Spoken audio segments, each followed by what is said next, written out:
हरे कृष्ण कृष्ण कृष्ण हरे हरे, हरे राम राम राम हरे हरे, हरे कृष्ण कृष्ण कृष्ण हरे हरे, हरे राम राम राम हरे हरे, हरे कृष्ण कृष्ण कृष्ण हरे हरे, हरे राम राम राम हरे हरे, हरे कृष्ण कृष्ण कृष्ण हरे हरे. पुंडलिक वरदे हर विठ्ठल, श्री ज्ञानदेव तुकाराम, पंढरीनाथ भगवान की जय, माऊली ज्ञानेश्वर महाराज की जय, जगद्गुरु तुकाराम महाराज की जय, मतपरमांस स्वामी जीवनमुक्त महाराज की जय, समर्थ सद्गुरु गोपाळ काका महाराज की जय, हरिभक्त परायण सदानंद महाराज की जय, सब संतन की जय, अपने अपने माता पिता की जय.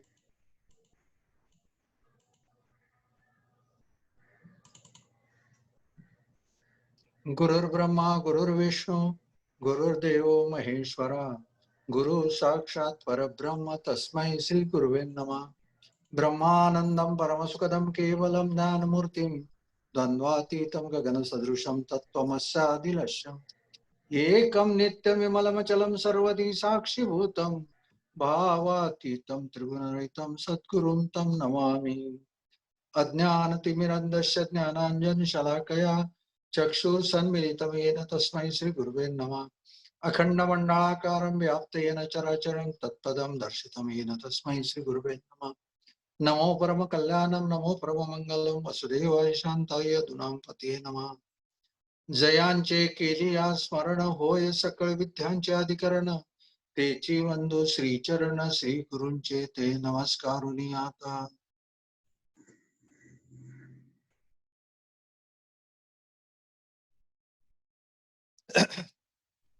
नेहमीच्या आपल्या प्रवचन घेतलं हे पुढचं प्रवचन.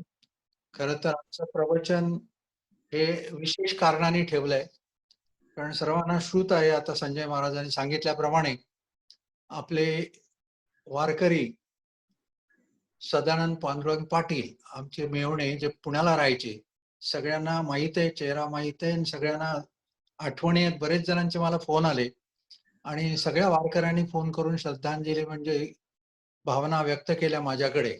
मग आम्ही असा मनात विचार केला का सगळ्यांना झूमवर एकत्र घेऊन आपण त्यांच्या काय भावना असतील त्या व्यक्त करू देत, म्हणजे मी एकट्याने ऐकण्यापेक्षा. कारण सदानंद पाटील आमचे मेव्हणे हे फार कष्ट घ्यायचे प्रत्येक वारीला. पंढरपूरच्या वारीला आपण जाताना सगळ्यांना ज्ञात आहे का आपण पुण्याला थांबतो, तिथे पुण्याला आधीच जाऊन त्या हॉलवर सगळी व्यवस्था करणं, जेवणाची व्यवस्था करणं, सगळ्यांची त्यांना कॉन्टॅक्ट करून सगळ्यांना व्यवस्था सगळी, म्हणजे त्या सदानंद पाटील म्हणजे आमचे मेव्हणे आणि बहीण हे दोघ जण जातीने तिथे हजर राहून सगळी व्यवस्था, तसेच आपल्या विद्याताई हे सगळेजण आपली व्यवस्था करायचे. आणि त्याच्यात अग्रगणी आणि सर्वात मोठा सिंहाचा वाटा उचलणारे सदानंद पाटील यांना देवाज्ञा झाली आणि ते आज आपल्यामध्ये नाही आहेत. तर त्या निमित्ताने श्रद्धांजलीपर असं आजचं हे प्रवचन आहे. प्रवचनाला आज विषय विशेष सांगितलेला नाही, कारण आज का आपला नेहमीचा जो विषय आहे तो नाही. म्हणून मी माऊली ज्ञानेश्वरांची तिथे मधला एक श्लोक आहे का जातस्य ध्रुव मृत्यू ध्रुव जन्म मृतस्य च तस्मात परिहार्यार्थे नतम सोचतुम अर्हसी, असं अर्जुनाला सांगितलं. अर्जुनाला जेव्हा शोक झाला, मनामध्ये जेव्हा मोह निर्माण झाला आणि तो शोक लागला का हे सगळे माझे अपतेष्ट आहेत, यांना मी कसं मारू. माझे गुरुवर्य आहेत, द्रोणाचार्य आहेत, भीष्माचार्य आहेत, माझे आजोबा आहेत, असे अनेक माझे सगळे नाते कोण सासरे आहेत, मेव्हणे आहेत, चुलते आहेत, असे सगळे माझे चुलत भाऊ आहेत, यांना सगळ्यांना मारून मला राज्य नको आहे असं श्रीकृष्णाने सांगितलं. मला जरी 3 लोकांचं राज्य किंवा सर्व पृथ्वीचं राज्य मिळत असलं तरी ते मला तुच्छ वाटतं, कारण माझ्या लोकांना मला मारायचं नाही.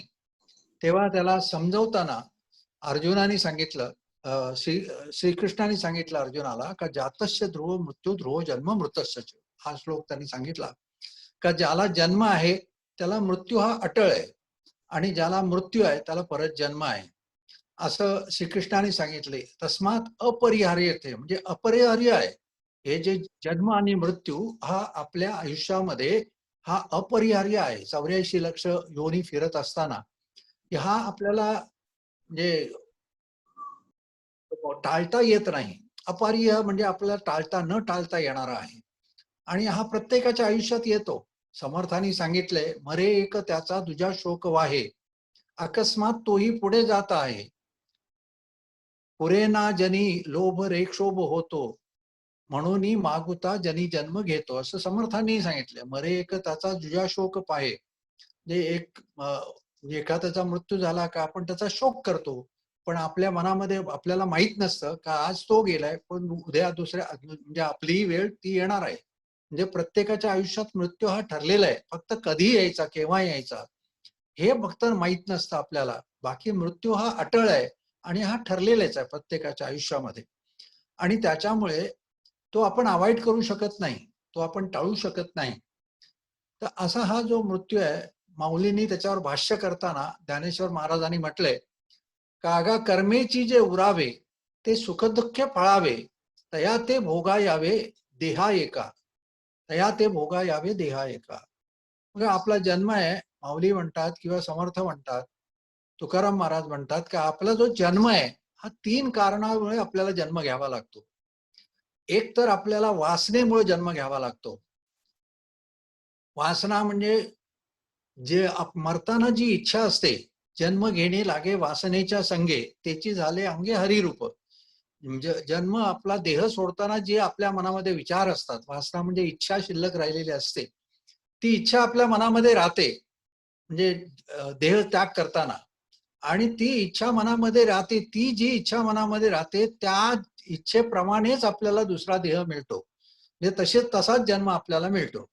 त्याचं सर्वात सुंदर उदाहरण म्हणजे भागवतामध्ये दिलेलं आहे का जडभरत राजा हा राजा होता आणि तो एकदा नदीवर स्नानाला गेला असताना, सकाळी स्नानाला गेला असताना एका हरणाच्या पाठलाग करत एक सिंह एका हरणाचा पाठलाग करत आला आणि ती हरण गर्भीण होती आणि ते मध्ये नदी आली म्हणून त्या नदी पार करण्यासाठी त्या हरणाने जोराने उडी मारली. म्हणजे त्या सिंहाकडून सुटण्यासाठी त्यांनी जोराने उडी मारली त्या पाण्यावरून आणि ती उडी मारल्यानंतर त्या हरणाचा गर्भ त्या पाण्यामध्ये पडला. पाडस होतं त्या हरणाचं, ती जे प्रसूत झाली आणि ते पाडस पाण्यामध्ये पडलं.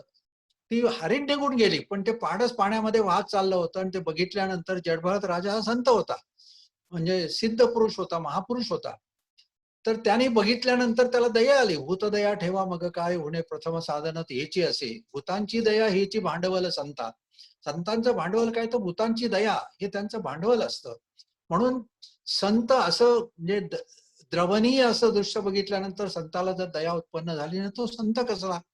म्हणून त्या जडभरत राजाला ते बघितल्यानंतर मनामध्ये दया निर्माण झाली त्या पाडसाची. अरे अरे हा आता फुकट वाया जाईल, याचा जन्म फुकट जाईल किंवा याला आता तारणारा कोणी नाहीये, म्हणून मग तो पुढे झाला, जडभरत राजा पुढे झाला आणि त्याने त्या पाडसाला वाचवलं, उचलून आणलं, वाचवलं. आता वाचवल्यानंतर करणार काय म्हणून तो आश्रमात घेऊन आला.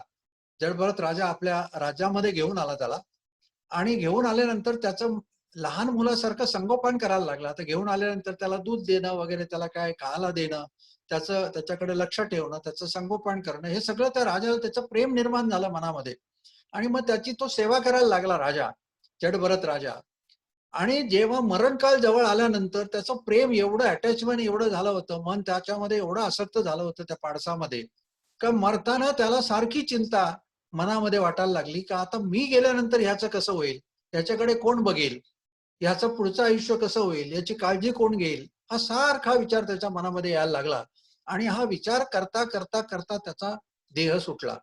आणि असा देह सुटल्यानंतर भागवतामध्ये वर्णन आहे, जडभरत राजा हरणी गर्भा गेला, घाला तो घातला वासनेने, म्हणजे त्याची वासना त्या पाडसावर राहिली आणि म्हणून त्याला हरणाचा जन्म आला. जडभरत राजा हरणी गर्भा गेला, हरणाच्या गर्भामध्ये गेला किंवा हरणाचा जन्म त्याला प्राप्त झाला. त्याचं कारण का? तर वासना. तर पहिलं कारण आपल्याला जन्म घेण्याचं म्हणजे वासनेपोटी आपण जन्म घेत असतो. एखाद्याला जर वासना राहिली का आता माझ्या मुलांचं काय होईल, का माझ्या संपत्तीचं काय होईल, तर त्याला तशा प्रकारचा जन्म होईल. मग आता या माझ्या मुलांचा सांभाळ धाकटा राहिला त्याचा कोण करील, काय करील, असं जर आपल्या मनामध्ये राहिलं तर त्याच्याच सारखा तसाच जन्म आपल्याला घ्यावा लागतो. त्याच जन्माला जावं लागतं. आणि म्हणून असं म्हणतात का बा देह सोडताना नेहमी भगवंताची आठवण होईल असं करा. का अंतकालेच्या माम येव स्मरण मुक्ता कलेवर य प्रयाती समद्भावम न अस्ति अत्र संशय. असं गीतेमध्ये भगवंतानी सांगितलं का अंतकालेच्या माम येव स्मरण मुक्ता कलेवर, म्हणजे अंतकाल जेव्हा प्राप्त होतो त्यावेळेला माझं स्मरण करून जो देह त्याग करतो तो माझ्यामध्ये येऊन मिळतो. म्हणजे जर आपल्या मनामध्ये जर भगवंताचं स्मरण असेल तर भगवंताच्या रूपामध्ये स्वरूपामध्ये आपण विलीन होतो, म्हणजे त्याला सायुज्यता असं म्हणतात. तर ही सायुज्यता मुक्ती मिळते. म्हणजे अंतकाली आपल्याला भगवंताचा किंवा पुढचाही श्लोक तसाच आहे, यम यम वाती स्मरणम स्मरणम भावन त्यजती अंते कलेवर तम तम एव येती कौंतेय सदा तद्भाव भाविता. पुढचा श्लोक आहे, यम यम वा अपि स्मरणम भावम त्यजती अंते कलेवरण, म्हणजे जो भाव मनामध्ये असेल त्यजती अंते कलेवरण, कलेवर म्हणजे शरीराचा त्याग करताना, शरीर सोडताना जो भाव आपल्या मनामध्ये असतो तो भाव तमतम एव येती तद्भाव भाविता. हे अर्जुना, का जो भाव ज्याच्या मनामध्ये असेल देह त्याग करताना त्या भावाप्रमाणे त्याला जन्म प्राप्त होतो. हे त्याचाच अर्थ जन्म घेणे लागे वासनेच्या संगे. जी वासना मनामध्ये इच्छा राहिलेली असते त्याप्रमाणे तो हे पहिलं कारण झालं जन्म घेण्यासाठी. आणि दुसरं कारण सांगितलंय का पापामुळे आपल्याला जन्म घ्यावा लागतो. जन्म घेणे लागे पातकाचे मूळ संचिताचे मूळ तुका म्हणे. तुकाराम महाराजांचा अभंग आहे. ते म्हणतात जन्म घेणे लागे पातकाचे मूळ. जे पातकामुळे म्हणजे पापामुळे आपल्याला जन्म घ्यावा लागतो. जी पातकं केलेली असतात, जे संचित आपलं पापरूपाने जे राहिलेलं असतं त्या संचिताच्यातल्या पापामुळे आपल्याला जन्म घ्यावा लागतो. हे दुसरं कारण जन्म घेण्यासाठी. आणि तिसरं कारण म्हणजे आपण जी कर्म करतो ती कर्म भोगण्यासाठी. आता जे माऊली ज्ञानेश्वरांनी सांगितलं का कर्मेची जे उरावे तया ते सुख दुःखे फळावे तया ते भोगा यावे देहा एका. जे जी कर्म जी उरली असतात ती तया ते भोगा यावे, ते भोगण्यासाठी आपल्याला देह धारण करावं लागतं किंबहुना जन्म घ्यावा लागतो. किंवा तुकाराम महाराजांचं सुंदर प्रमाणे ते म्हणतात का कर्म रजतम सत्व आहे ज्याच्या अंगी याच गुणे जगी वाया गेला. किंवा कर्म करून माणसाला जन्म घ्यावा लागतो. निळोबाराय पण तेच म्हणतात. निळोबाराय म्हणतात इथं आलो याची निज कार्या केली कर्मे मागील भोगावया. जे इथं आलो कशासाठी, आपला हा जन्म कशासाठी, का केली कर्मे मागील भोगावया. मागी जी केलेली कर्म आहेत ती भोगण्यासाठी आपल्याला जन्म घ्यावा लागतो. म्हणजे जर भोग नसतील तर जन्म म्हणजे देह धारण करावा लागतो. जन्म म्हणजे आत्मा मरत नाही. आत्मा तर तोच असतो. आत्मा कधीच मरत नाही. आपण खरं तर आपण आत्मा आहोत. देह हा आपल्याला उसना मिळालेला आहे. देह हा पंचमहाभूतांकडनं आपण उसना घेतलेला आहे आणि तो पण काही काळासाठी घेतलेला आहे. तो त्यांचा जसा आपण एखादं घर भाड्याने घेतो 3 वर्षासाठी किंवा 1 वर्षासाठी, तर 3 वर्षाचा काळ संपल्यानंतर तो मालक आपल्याला नोटीस देतो का खाली करा. तसं या पंचमहाभूतांनी हा देह आपल्याला भाड्याने दिलेला आहे.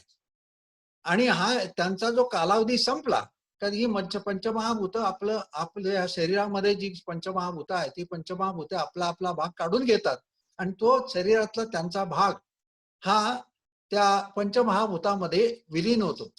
तर अशा रीतीने ह्या पंचमहाभूतांचा देह आपल्याला उसना मिळाला आहे. आणि तो कशासाठी मिळालाय, भगवंतानी हा आपल्याला आपल्या कर्माचे भोग भोगण्यासाठी दिलेला आहे. म्हणजे जे आपण प्रारब्ध म्हणतो, या जन्मामध्ये जे आपण कर्माचे भोगतो त्याला प्रारब्ध म्हणतात. त्यालाच आपण व्यवहारी भाषेमध्ये नशीब म्हणतो. तर हे नशीब ते आहेत का ज्या कर्मामुळे आपल्याला हे प्राप्त झालेले आहेत, प्रारब्ध रूपाने प्राप्त झालेले आहेत. तर हे प्रारब्ध जोपर्यंत आहे तोपर्यंत आपलं आयुष्य आहे. एकदा का आपलं ह्या जन्मातलं प्रारब्ध संपलं का आपला देह राहत नाही. कारण तो प्रारब्ध भोगण्यासाठीच उसना दिलेला असतो या पंचमहाभूतांनी. त्याच्या पलीकडे ते त्याला परवानगी देत नाहीत. एकदा लिव्ह अँड लायसन्सचा करार संपला का आपला संपल्यानंतर ते आपला दिलेला भाड्याने दिलेला देह ते आपले परत घेतात. तर त्याच्यामुळे हा जो नरदेह मिळालाय, हा आपल्याला देह जो मिळालाय तो केवळ आपल्याला भोग भोगण्यासाठी. हा जर देह नसेल तर आपण पाप पुण्याचे भोग कसे भोगणार, प्रारब्धाचे भोग कसे भोगणार, नाही भोगता येणार. कारण आत्मा हा अभोक्ता आहे. आत्म्याला काही भोग नाही आहेत. आत्म्याला पाप नाही, पुण्य नाही, प्रारब्ध नाही, संचित नाही, क्रियमान नाही, काही नाही. तो अकर्ता आहे. आत्मा काहीच करत नाही. गीतेमध्ये असं सांगितले, अनादित्मा अनादित्वात अनादित्वात परमात्मा अयम अव्यय शरीरस्थापि कौंतेय न करोती न तिष्ठति न करोती न लिप्यते. म्हणजे हा जो आत्मा आहे हा काही करत नाही आणि तो पाप पुण्याला शिवतही नाही. जे काही करत नाही, फक्त काय करतो तो आपल्या शरीराला चेतन बनवतो. आत्मा एकच करतो, काही चैतन्य देतो आपल्या शरीराला. कारण त्याचं लक्षणच असं आहे ना, सच्चित आनंद. सच्चित आनंद असं बोलतो ना आत्म्याला किंवा भगवंताला आपण. सच्चित आनंद रूप आत्मा कसा आहे तर सच्चित आनंद रूप आहे. तर सच्चित आनंद याचा अर्थ तसा आहे, सत म्हणजे तोच केवळ एक सत्य आहे. या विश्वातलं सत्य म्हणजे देव, भगवंत, आत्मा. आत्मा हा सत्य आहे, तो मरत नाही, तो नित्य आहे आणि सत्यही आहे. आणि तसा तो चित्त आहे. चित्त म्हणजे तो चेतन आहे, बाकी सगळं जड आहे. आत्मा हा चेतन आहे. आत्मा आणि भगवंत हे दोनच वस्तू, हे दोनच गोष्टी हे चेतन आहेत. ज्याला जीव म्हणतो आपण, तो जीव पण हा चेतन आहे, कारण तो भगवंताचा अंश आहे. मम एव अंश हा जीवलोके जीवभूत हा सनातना. तर आत्मा जीव जो आहे किंवा आत्मा हा जीव आहे. जीव आणि आत्मा दोन्ही एकच आहे. नाथ महाराजांचं प्रमाण आहे, जीव आत्मा जीव परमात्मा दोन्ही एक, ऐसे जाणणे हे ज्ञान देख असं ते म्हणतात. जीव आणि परमात्मा एकच आहे. तर ऐसे जाणणे हे ज्ञान देख, हे एकच आहेत, हे जाणणं याला ज्ञान म्हटलंय. मग तो आत्मा जर जीव रूप झालेला आहे, तो का जीव रूप झालाय तर त्याच्यामध्ये माया आहे. आत्मा आणि जीव याच्यामध्ये माया आहे. या मायेमध्ये आपण मायेच्या अधिष्ठानाखाली आलो, म्हणजे मायाधीन झालो. आणि त्याच्यामुळे आपल्याला आत्मा आपण भगवंताचे अंश आहोत हे स्मरण गेलं, विस्मरण झालं त्याचं, आणि आपण जीव आहोत असं आपल्याला स्मरण झालं. हे केवळ मायेमुळे. म्हणजे एका साईडला परमात्मा आहे, एका साईडला जीव आहे, मध्ये माया आहे. म्हणून ही माया एकदा गेली, मधली मायेचा पडदा काढल्यानंतर मग आपण परमात्माच आहोत, मग आपण परमात्मा रूपच आहोत. तर आपल्याला एवढंच करत आहे या जन्मामध्ये का मधला जो मायेचा पडदा आहे, माया म्हणजे संसार प्रपंच मायेचा बनलेला आहे. संसार किंवा प्रपंच हा मायेचा बनलेला आहे. म्हणून मग संसाराचं वैराग्य काय येतं, संसार विसरायचं. भगवंताला जर प्राप्त करायचं असेल तर या संसाराचा विसर पडला पाहिजे. संसार मनामध्ये राहता कामा नये. तर त्यालाच अनन्य म्हटलंय. मी नेहमी सांगत असतो किंवा नेहमी तुम्ही ऐकता का भगवंताच्या प्राप्तीसाठी अनन्य भक्ती. भक्त्या तू अनन्य शक्य अहम एवं वेद अर्जुन असं म्हटलंय. ज्ञातून द्रष्टूम च तत्वेन प्रवेष्टम च परंतप. ज्ञातून द्रष्टूम च कौंतेय प्रवेष्टम च परंतप असं म्हटलं. परंतप म्हणजे अर्जुन. तर ज्ञातूम म्हणजे या आत्म्याला किंवा परमेश्वरला ओळखण्यासाठी भक्त्या तू अनन्य शक्यम, अनन्य शक्तीनं. अनन्य म्हणजे भगवंत शिवाय दुसऱ्याचा सगळ्याचा विसर पडला पाहिजे. दुजे खंडे तरी उरे, जे उरे ते भगवंत. दुजे खंडे तरी उरे, जो दुजे खंडे म्हणजे दुसरं गेलं, द्वैत गेलं का मग जो उरतो तो परमात्माचा आहे. मग तो जो का राहतो तो परमेश्वरच रूप असतं. म्हणून दुसरं म्हणजे काय तर मधली माया. मधली माया म्हणजे काय तर संसार प्रपंच. मायेनेच बनलेला संसार आहे, मायारूपीच संसार आहे. आणि म्हणून तो खोटा आहे. माया जड आहे, हा संसार जड आहे. चेतन काय आहेत तर दोनच आहेत, आत्मा आणि जीव. ही दोनच चेतन तत्व आहेत या विश्वातली. म्हणून त्याला सच्चित असं म्हणतात. तर ही माया जी आहे ती जड आहे, मध्ये ती घालवता येते. पण ही माया ही जी आहे, ही माया पण तेवढीच शक्तिमान आहे. भगवंता एवढी शक्ती आहे, कारण ही भगवंताची माया शक्ती आहे, भगवंताच्या अनन्य शक्ती आहे. आपल्याला जो आपण जे अंश आहोत ते भगवंताच्या जीवशक्तीचे अंश आहोत. भगवंताची जीवशक्ती एक शक्ती आहे, त्या जीवशक्तीमुळे शक्तीचे अंश आहोत आपण. म्हणजे माया शक्ती, आद्य योग माया शक्ती, जीव शक्ती, ह्या ज्या शक्त्या, ज्या भगवंताच्या ज्या अनन्य शक्ती आहेत, अनंत आहेत, जे का आपल्याला सांगता येत नाही. आपल्या बुद्धीने, चर्मबुद्धीने काय आपण त्याचं वर्णन करणार? म्हणजे त्याची गणना पण करता येणार नाही. ब्रह्मादिकांना जे करता येत नाही, ज्याची गणना करता येत नाही, एवढ्या अनंत शक्ती आहेत भगवंताच्या. तर त्याच्यातली एक जीवशक्तीचे अंश आपण आहोत. आणि माया शक्तीने भगवंतानी हा संसार निर्माण केलेला आहे. आणि योग माया शक्ती म्हणजे भगवंताची स्वतःची शक्ती, जी वापरून भगवंता सगळे लीला करत असतो, ते योग मायेने करत असतो. अशा भगवंताच्या अनन्य अशा लीला आहेत. तर या जीवशक्तीचे आपण जीवरूप आहोत. तर ही जीवशक्ती काय आहे? तर भगवंताचे अंश आपण, भगवंताची चेतना आपल्याला मिळाली शरीरामध्ये, आणि म्हणून आपलं शरीर चेतन झालं. तर हा जीव जो त्याचं वर्णन केलंय भागवतामध्ये, का जीवाचं स्वरूप काय आहे? शरीरामध्ये जीव एवढा सूक्ष्म आहे, एवढा सूक्ष्म आहे का तो जर जाणायचा असेल तर एका केसाचा अग्र, केसाच्या टोकाचे जर 1000 भाग केले आणि त्या एका भागाचे परत 1000 भाग केले, ते जेवढं सूक्ष्म होतील तेवढा सूक्ष्म जीव आपल्या शरीरामध्ये आहे, हृदयामध्ये. जे हृदयामध्ये जीवाचं सूक्ष्मत्व वर्णन करताना भागवतात असं म्हटलंय का तो किती सूक्ष्म आहे. म्हणून तुकाराम महाराज वर्णन करताना म्हणतात, अणु रेणू थोकडा तुका आकाशा एवढा. म्हणजे हाच जीव सर्व व्यापक आहे, हाच परमात्म्याचं रूप आहे. आणि हा परमात्मा रूपाने सर्व व्यापक आहे, सर्व अनंत कोटी ब्रह्मांडामध्ये व्यापलेला आहे, कणाकणामध्ये व्यापलेला आहे. आणि तोच परमात्मा जीव रूपाने, अंश रूपाने, कणू रूपाने आपल्या शरीरामध्ये आहे, एवढ्या सूक्ष्म रूपाने आहे. मग एवढ्या सूक्ष्म परमात्म्याला जर बघायचं असेल तर तेवढ्या सूक्ष्मत्वात आपल्याला अनन्य व्हावं लागतं आणि तेवढ्या सूक्ष्मत्वात जावं लागतं. म्हणजे मनाला एवढं सूक्ष्म करावं लागतं, एवढं सूक्ष्म करावं लागतं. ध्यान लावतो की नाही आपण, जेव्हा ध्यान करतो तेव्हा ध्यान करता करता करता करता केवढा एवढं सूक्ष्म व्हावं लागतं आपल्याला, का जेवढं स्वरूप त्या जीवाचं आहे तेवढं सूक्ष्म व्हावं लागतं. तरीही ते दिसत नाही, तरी तो आत्मा आपल्याला बघता येत नाही. म्हणजे समाधी लागली तरी आत्म्याचं दर्शन घेता येत नाही. का? कारण आत्म्याला बघण्यासाठी दिव्य दृष्टी लागते, दिव्य दृष्टी लागते. ज्या दिव्य दृष्टीने, दिव्य बुद्धीनेच आपण आत्म्याला जाणू शकतो, दिव्य दृष्टीनेच आत्म्याला पाहू शकतो. आणि म्हणून भगवंताचं स्वरूप पाहण्यासाठी व्यासानी संजयाला दिव्य दृष्टी दिली, किंवा भगवान श्रीकृष्णाने अर्जुनाला दिव्य दृष्टी दिली. तर ही दिव्य दृष्टी दिल्याशिवाय त्यांना म्हणजे ह्या आत्म्याचं स्वरूप आपल्याला बघता येत नाही. तर आपल्याला ह्या जन्मामध्ये हा नरदेह प्राप्त झाल्यानंतर काय करायचं आहे? तर ही जी मधला मायेचा जो पडदा आहे, ही जी माया आहे, मधला संसार आहे, हा मधून काढून आपल्या इथून, म्हणजे आपल्या मनातून हा संसार गेला पाहिजे. आणि संसार रूपी माया गेल्यानंतर मग मधला पडदा निघाल्यानंतर मग जे उरतं तो भगवंतच आहे. तर अशा रीतीने हा जो जन्म आहे, हे जे शरीर आपण धारण केलंय, हा जो जन्म मिळतो आपल्याला 3 कारणामुळे, मी आता सांगितल्याप्रमाणे, का पापामुळे, वासनेमुळे आणि कर्मामुळे. असं कर्म करून, पाप पुण्य करूनी जन्मा येतो प्राणी, नरदेही येऊनी हानी केली, असं तुकाराम महाराजांचा मगाशी मग सांगत होतो. का पाप पुण्य करूनी जन्मा येतो प्राणी, नरदेही येऊनी हानी केली. बघा शेवटचं लक्षात घ्या, फार महत्वाचं सांगितलंय त्यांनी.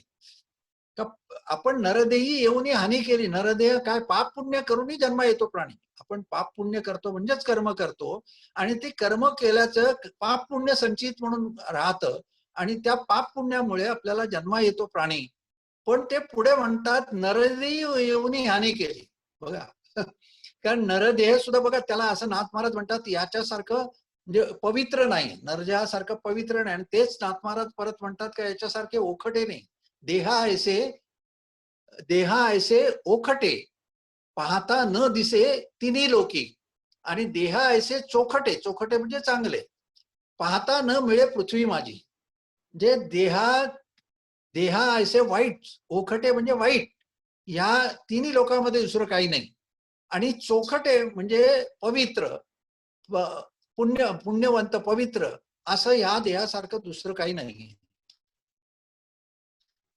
जे हे दोन्ही बोलतात आणि पुढे सांगतात ते ओखटे म्हणून त्यागावे. म्हणजे ह्या देहाला भोगातून बाहेर काढलं, ओखटे म्हणून त्यागावे. म्हणजे देहाचे भोग, संसाराचे भोग त्याला जर दिले नाहीत, त्या संसारातून आपल्याला जर वैराग्य प्राप्त केलं आणि देहाला संसाराचे भोग किंवा रजतम सत्वातनं बाहेर काढलं आपण, तर ह्या भोगातून बाहेर काढून जर देवावर लावलं, ओखटे म्हणून त्यागावे तै ब्रह्मसुखाची नागवावे.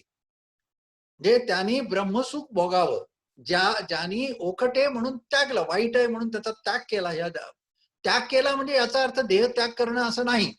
त्याग करणं म्हणजे याचा दुर्लक्ष करायचं. देह मी आहे ही भावना जाणं आणि मी परमात्माचा अंश आहे, आत्मा आहे ही भावना आपल्या मनामध्ये दृढ करणं आणि शरीराचा विसर पडणं, शरीराचे भोग विसरणं, शरीराची सुख विसरणं, याला ओखटे म्हणून त्यागावे असं म्हटलंय. तर ओखटे पण त्यागावे तै ब्रह्मसुखाशी नागवावे, मोक्षपदाशी नागवावे असं म्हटलंय. आणि चोखटे म्हणून भोगावे ते अवश्य जावे नरकाशी. नाथ महाराज म्हणतात, अरे हे चोखटे आहे, चांगलं आहे, पण चांगलं आहे शरीर म्हणून त्याचे भोग भोगत राहिलो तर अवश्य जावे नरकाशी. तर त्याला परिणाम काय त्याचा, तर नरक भोगावा लागतो. कारण या देहाचे जे भोग आहेत ते भोग कसले आहेत, विषयाचे भोग आहेत. देहाने जे भोग भोगतो ते भोग कसले आहेत, पंचविषयाचे आहेत. काय रूप, रस, गंध, स्पर्श आणि शब्द, हे पंचविषय जे आहेत, या पंचविषयांनी बनलेला संसार आहे. संसारामध्ये या 5 विषयाशिवाय दुसरे भोग नाही. संसार 5 विषयांनी भरलेला आणि या 5 विषयाचे भोग भोगत बसलो आपण, तर भोगाला जर लावलं हे शरीर, तर मग परमात्म्याकडे दुर्लक्ष होतं. त्या भोगाच्या आनंदामध्येच, त्या विषयाच्या आनंदामध्येच आपण रममान होऊन जातो आणि आपल्याला भगवंताचा विसर पडतो. म्हणून चोखटे म्हणून भोगावे ते अवश्य जावे नरकाशी. असे जर विषयाचे भोग भोगत राहिलो तर परत पुनर्जन्म आहे आपल्याला. आणि म्हणून त्यांनी म्हटले तुकाराम महाराजांनी, पाप पुण्य करुणी जन्मा येतो प्राणी, नरदेही येऊन हानी केली. हानी केली का म्हणतात, कारण नरदेहाला आल्यानंतर पाप किंवा पुण्य घडतच ना. किंवा नरदेहाला आल्यानंतर आपण देह आहोत ही तर भावना आपली राहतेच. देह नाही, आपण देह नाही भावना येण्याची फार वरची पायरी आहे. किंवा विदेही अवस्था, ज्याला देहाचा विसर पडणं, हे फार पुढची म्हणजे अध्यात्मातली वरची पायरी आहे. तिथं आपल्याला शक्य नाही गाठणं. फार क्वचित कोणतरी यतताम आपी सहस्रा नाम कश्चित येत ते सिद्ध आहे असं म्हटलंय गीतेमध्ये. म्हणजे हजारो लोकातून एखादा कोणतरी जातो. तर असं हजारो लोकात तेव्हा आपल्या एवढी आपली पात्रता नाही. म्हणून या देहाला आल्यानंतर आपण भोगच भोगत लागतो. हे देहाचे भोगच, देहाचे चोचले पुरवत राहतो. थोडक्यात चोचले म्हणजे प्रत्येक विषयाचे भोग भोगत राहतो. ते विषयाचे भोग एवढे आपल्याला गोड लागतात का, म्हणजे प्रत्येक खाताना प्रत्येक चांगला कसा पदार्थ, चांगला पदार्थ का, म्हणजे रसना एवढी आपली चटकलेली असते का आपल्याला त्याचं चव घेऊन आपण खात असतो. चवी चवीने खात असतो, त्याला म्हणतो चवी चवीने खात असतो. तर चवी चवीने खातो म्हणजे तेवढे त्याच्यात रममान होतो. एवढे आपण त्याच्यात आसक्त झालेले असतो त्या रस विषयामध्ये. किंवा ज्याला आवड आहे, गाण्याची आवड आहे, ऐकायची आवड आहे, ते एवढे रममान होतात का, एवढे रममान असे की त्यांना सगळ्याचा विसर पडतो. म्हणजे हे रममान होतो. किंवा अनेक चांगली, म्हणजे या शरीराने चांगली कर्म पण करतो, वाईट कर्म पण करतो. तर वाईट कर्म ही तामस कर्म, 3 प्रकारची कर्म आहेत ना, रज तम सत्व. रज सत्व म्हणजे चांगलं पुण्यकर्म, म्हणजे राजस म्हणजे संसारातली कर्म, आपली संसारातली जी काय करायला लागतात ती, आणि तामस कर्म म्हणजे दृष्ट कर्म, पापकर्म. तर तामस कर्म केली तर त्याला नरक मिळतो, राजस कर्म केली तर आपल्याला मृत्यूलोक मिळतो, आणि सात्विक कर्म केली तर स्वर्गलोक मिळतो, त्याला स्वर्गप्राप्ती होते. म्हणजे एखाद्याने जर नुसती पुण्य कर्म केली तर पुण्य संचय होतो, आणि पुण्य संचय केल्यानंतर काय, जर 1000 यज्ञाचं पुण्य जन्म मिळतो, देवाचा जन्म मिळतो. पण स्वर्गामध्ये जन्म घेतला किंवा स्वर्गामध्ये गेलो म्हणजे आपण मुक्त झालो असं नाही ना. म्हणून मला फार कौतुक वाटलं, आजची जी आपली लिंक पाठवली तर त्यात संजय महाराजांनी वैकुंठवाशी असं लिहिलंय. तर वैकुंठवाशी, कधी कोणाचा मृत्यू झाला तर त्याला स्वर्गवासी म्हणू नका. स्वर्गामध्ये सारखंच आहे, आपल्या लोक सारखं सगळं पाप पुण्य आहे, आणि स्वर्गामध्ये सगळे विषयाचेच भोग आहेत. तिथे सुद्धा देव सुद्धा काय करत असतात, सगळ्या भोगामध्ये रममान असतात. खाणं पिणं काय, असुरा मदिरापान करणं, नृत्य गाणं ऐकणं वगैरे वगैरे वगैरे, रंभा उर्वशी अशांची, आणि त्याच्यात मग्न झालेले, निमग्न झालेले असतात. तर तिथेही तेच आहे, स्वर्गामध्ये पण तेच आहे. किंबहुना स्वर्गापेक्षा आपला जन्म हा देवांपेक्षा श्रेष्ठ आहे असं म्हटलंय. तर 33 कोटी देव इच्छा, आमचे सद्गुरू गोपाळ काका म्हणतात, तर 33 कोटी देव इच्छा करती या देहाची, तोच तुम्हाला मिळता कशी भर करता काळाची. त्यामुळे हा एवढा महत्वाचा, जो 33 कोटी देवांना इच्छा करून मिळत नाही, तो आपल्याला मिळाला. तर हा नरदेही येऊन हानी केली, तर का हानी केली? जर या नरदेहाला येऊन जर भगवंताची भक्ती केली नाही आणि जर इतर कर्म केली, तर ती त्याचं पाप पुण्य घडतं. देवाची भक्ती केली, देवाची एकरूप जोपर्यंत असतो तोपर्यंत त्याचं पाप पुण्य घडत नाही. देवाशी एकरूप राहून जी कर्म करतो त्याचं पाप पुण्य घडत नाही. मग असं जर आपण देवाशी एकरूप राहून जर आपण सतत आपलं आयुष्य जगलं, तर भगवंत आपल्यावर कृपा करतो. न अन्य अनन्यम चिंतयंतो मा, तर अनन्य चेता सततम यो माम स्मरती नित्यशः. नित्यशः असं म्हटलंय, यो माम स्मरती नित्यशः. 8व्या अध्यायामध्ये सांगितलंय. अनन्य चेता म्हणजे मन अनन्य करून माझं जो नित्य स्मरण करतो, तो तोच मला येऊन भेटतो. तोच मला तस्य अहम सुलभ पाहता, त्याला मी भेटतो किंवा त्याला मी प्राप्त होतो. तर ह्या देहाला येऊन, आपण जन्माला येऊन जर आपण चांगली कर्म केली, तर आपल्याला भगवंताची भेट होते किंवा आपण भगवंतामध्ये लीन होतो. तर ह्या देहाला आल्यानंतर भगवंताने, तुकाराम महाराज म्हणतात ना, देवे दिला देह भजना गोमटा, तया झाला फाटा बाधिकेचा. भगवंतानी हा नरदेह निर्माण करताना हीच अपेक्षा केली. मागे मी सांगितलं ब्रह्मदेवानी, का ह्या सृष्टी जेव्हा निर्माण केली ब्रह्मदेवानी, तेव्हा त्या सृष्टीमध्ये एखादा असा प्राणी निर्माण केला ना, का जो भगवंताची भक्ती करेल. आणि म्हणून भगवंतानी सकल जन्माच्या शेवटी मनुष्य देह लागे पिठी, तर हा मनुष्य देह लागे दिठी, तर हा दृष्टीला किंवा मनुष्य देह ब्रह्मदेवानी सकल जन्माच्या शेवटी, सर्व जन्मांच्या म्हणजे सर्व योनींच्या शेवटी ही मनुष्य योनी निर्माण केली भगवंत ब्रह्मदेवाने. का निर्माण केली? का पाठीमागचा उद्देश हा होता, का हे जे काय भूतमात्र निर्माण केले सृष्टीमध्ये ब्रह्मदेवानी, त्याच्यामध्ये एक पण असा नाही की जो देवाची भक्ती करेल, का माझी आठवण करेल, असा एकही प्राणी नाही. आणि म्हणून मनुष्य प्राण्याची निर्मिती केली आणि अपेक्षा केली भगवंताने, का हा मनुष्य प्राणी माझी भक्ती करेल आणि भक्ती करून या पुनरपी जननम पुनरपी मरणम पुनरपी जननी जठरे शयनम, हे जे काय जन्म मरणाचं चक्र आहे, जन्म मरण चक्रावरी फिरती जीव कैसे, आमच्या जीवनमुक्त स्वामींनी म्हटलंय. तर ह्या जन्म मरणाच्या चक्रावरती आपण जे फिरत राहतो, तर ह्या चक्रातून बाहेर पडायचं असेल, तर त्याच्यासाठी हा नरदेह बाहेर पडावं म्हणून भगवंतानी आपल्यावर कृपा केली. म्हणून ह्या दीनानाथांनी आपल्यावर, अनाथांवर कृपा केली भगवंतानी, का ह्या नरदेहाला तुला घालतो, तू आता भगवंताची भक्ती कर आणि ह्या जन्म मृत्यूच्या चक्रातून बाहेर ये. याच्यासाठी हा नरदेह दिलाय. पण आपल्याला त्याचा विसर पडला मायेमुळे. कारण भगवंताची ही माया शक्ती आहे, ही प्रभावी आहे आणि ती एवढी शक्तिमान आहे. मगाशी मी सांगत होतो का ती मम एव दैवी दैवी येशाम मममयी गुणमयी मम माया, असं म्हटलंय देवानी गीतेमध्ये. दैवी येशाम गुणमयी मम माया, ही माझी माया आहे. माझी माया म्हणजे माया शक्ती कोणाची आहे? भगवंताची आहे. भगवंताची शक्ती म्हणजे त्याच्यात शक्ती किती आहे त्या मायेमध्ये? भगवंता एवढी शक्ती आहे, कारण ती भगवंताची शक्ती आहे. मग भगवंताची शक्ती जर हटवायची असेल तर ताकद केवढी लागेल? भगवंता एवढीच लागेल ना. भगवंता एवढा जर समर्थ असेल तरच तो त्या मायेला हटवू शकतो.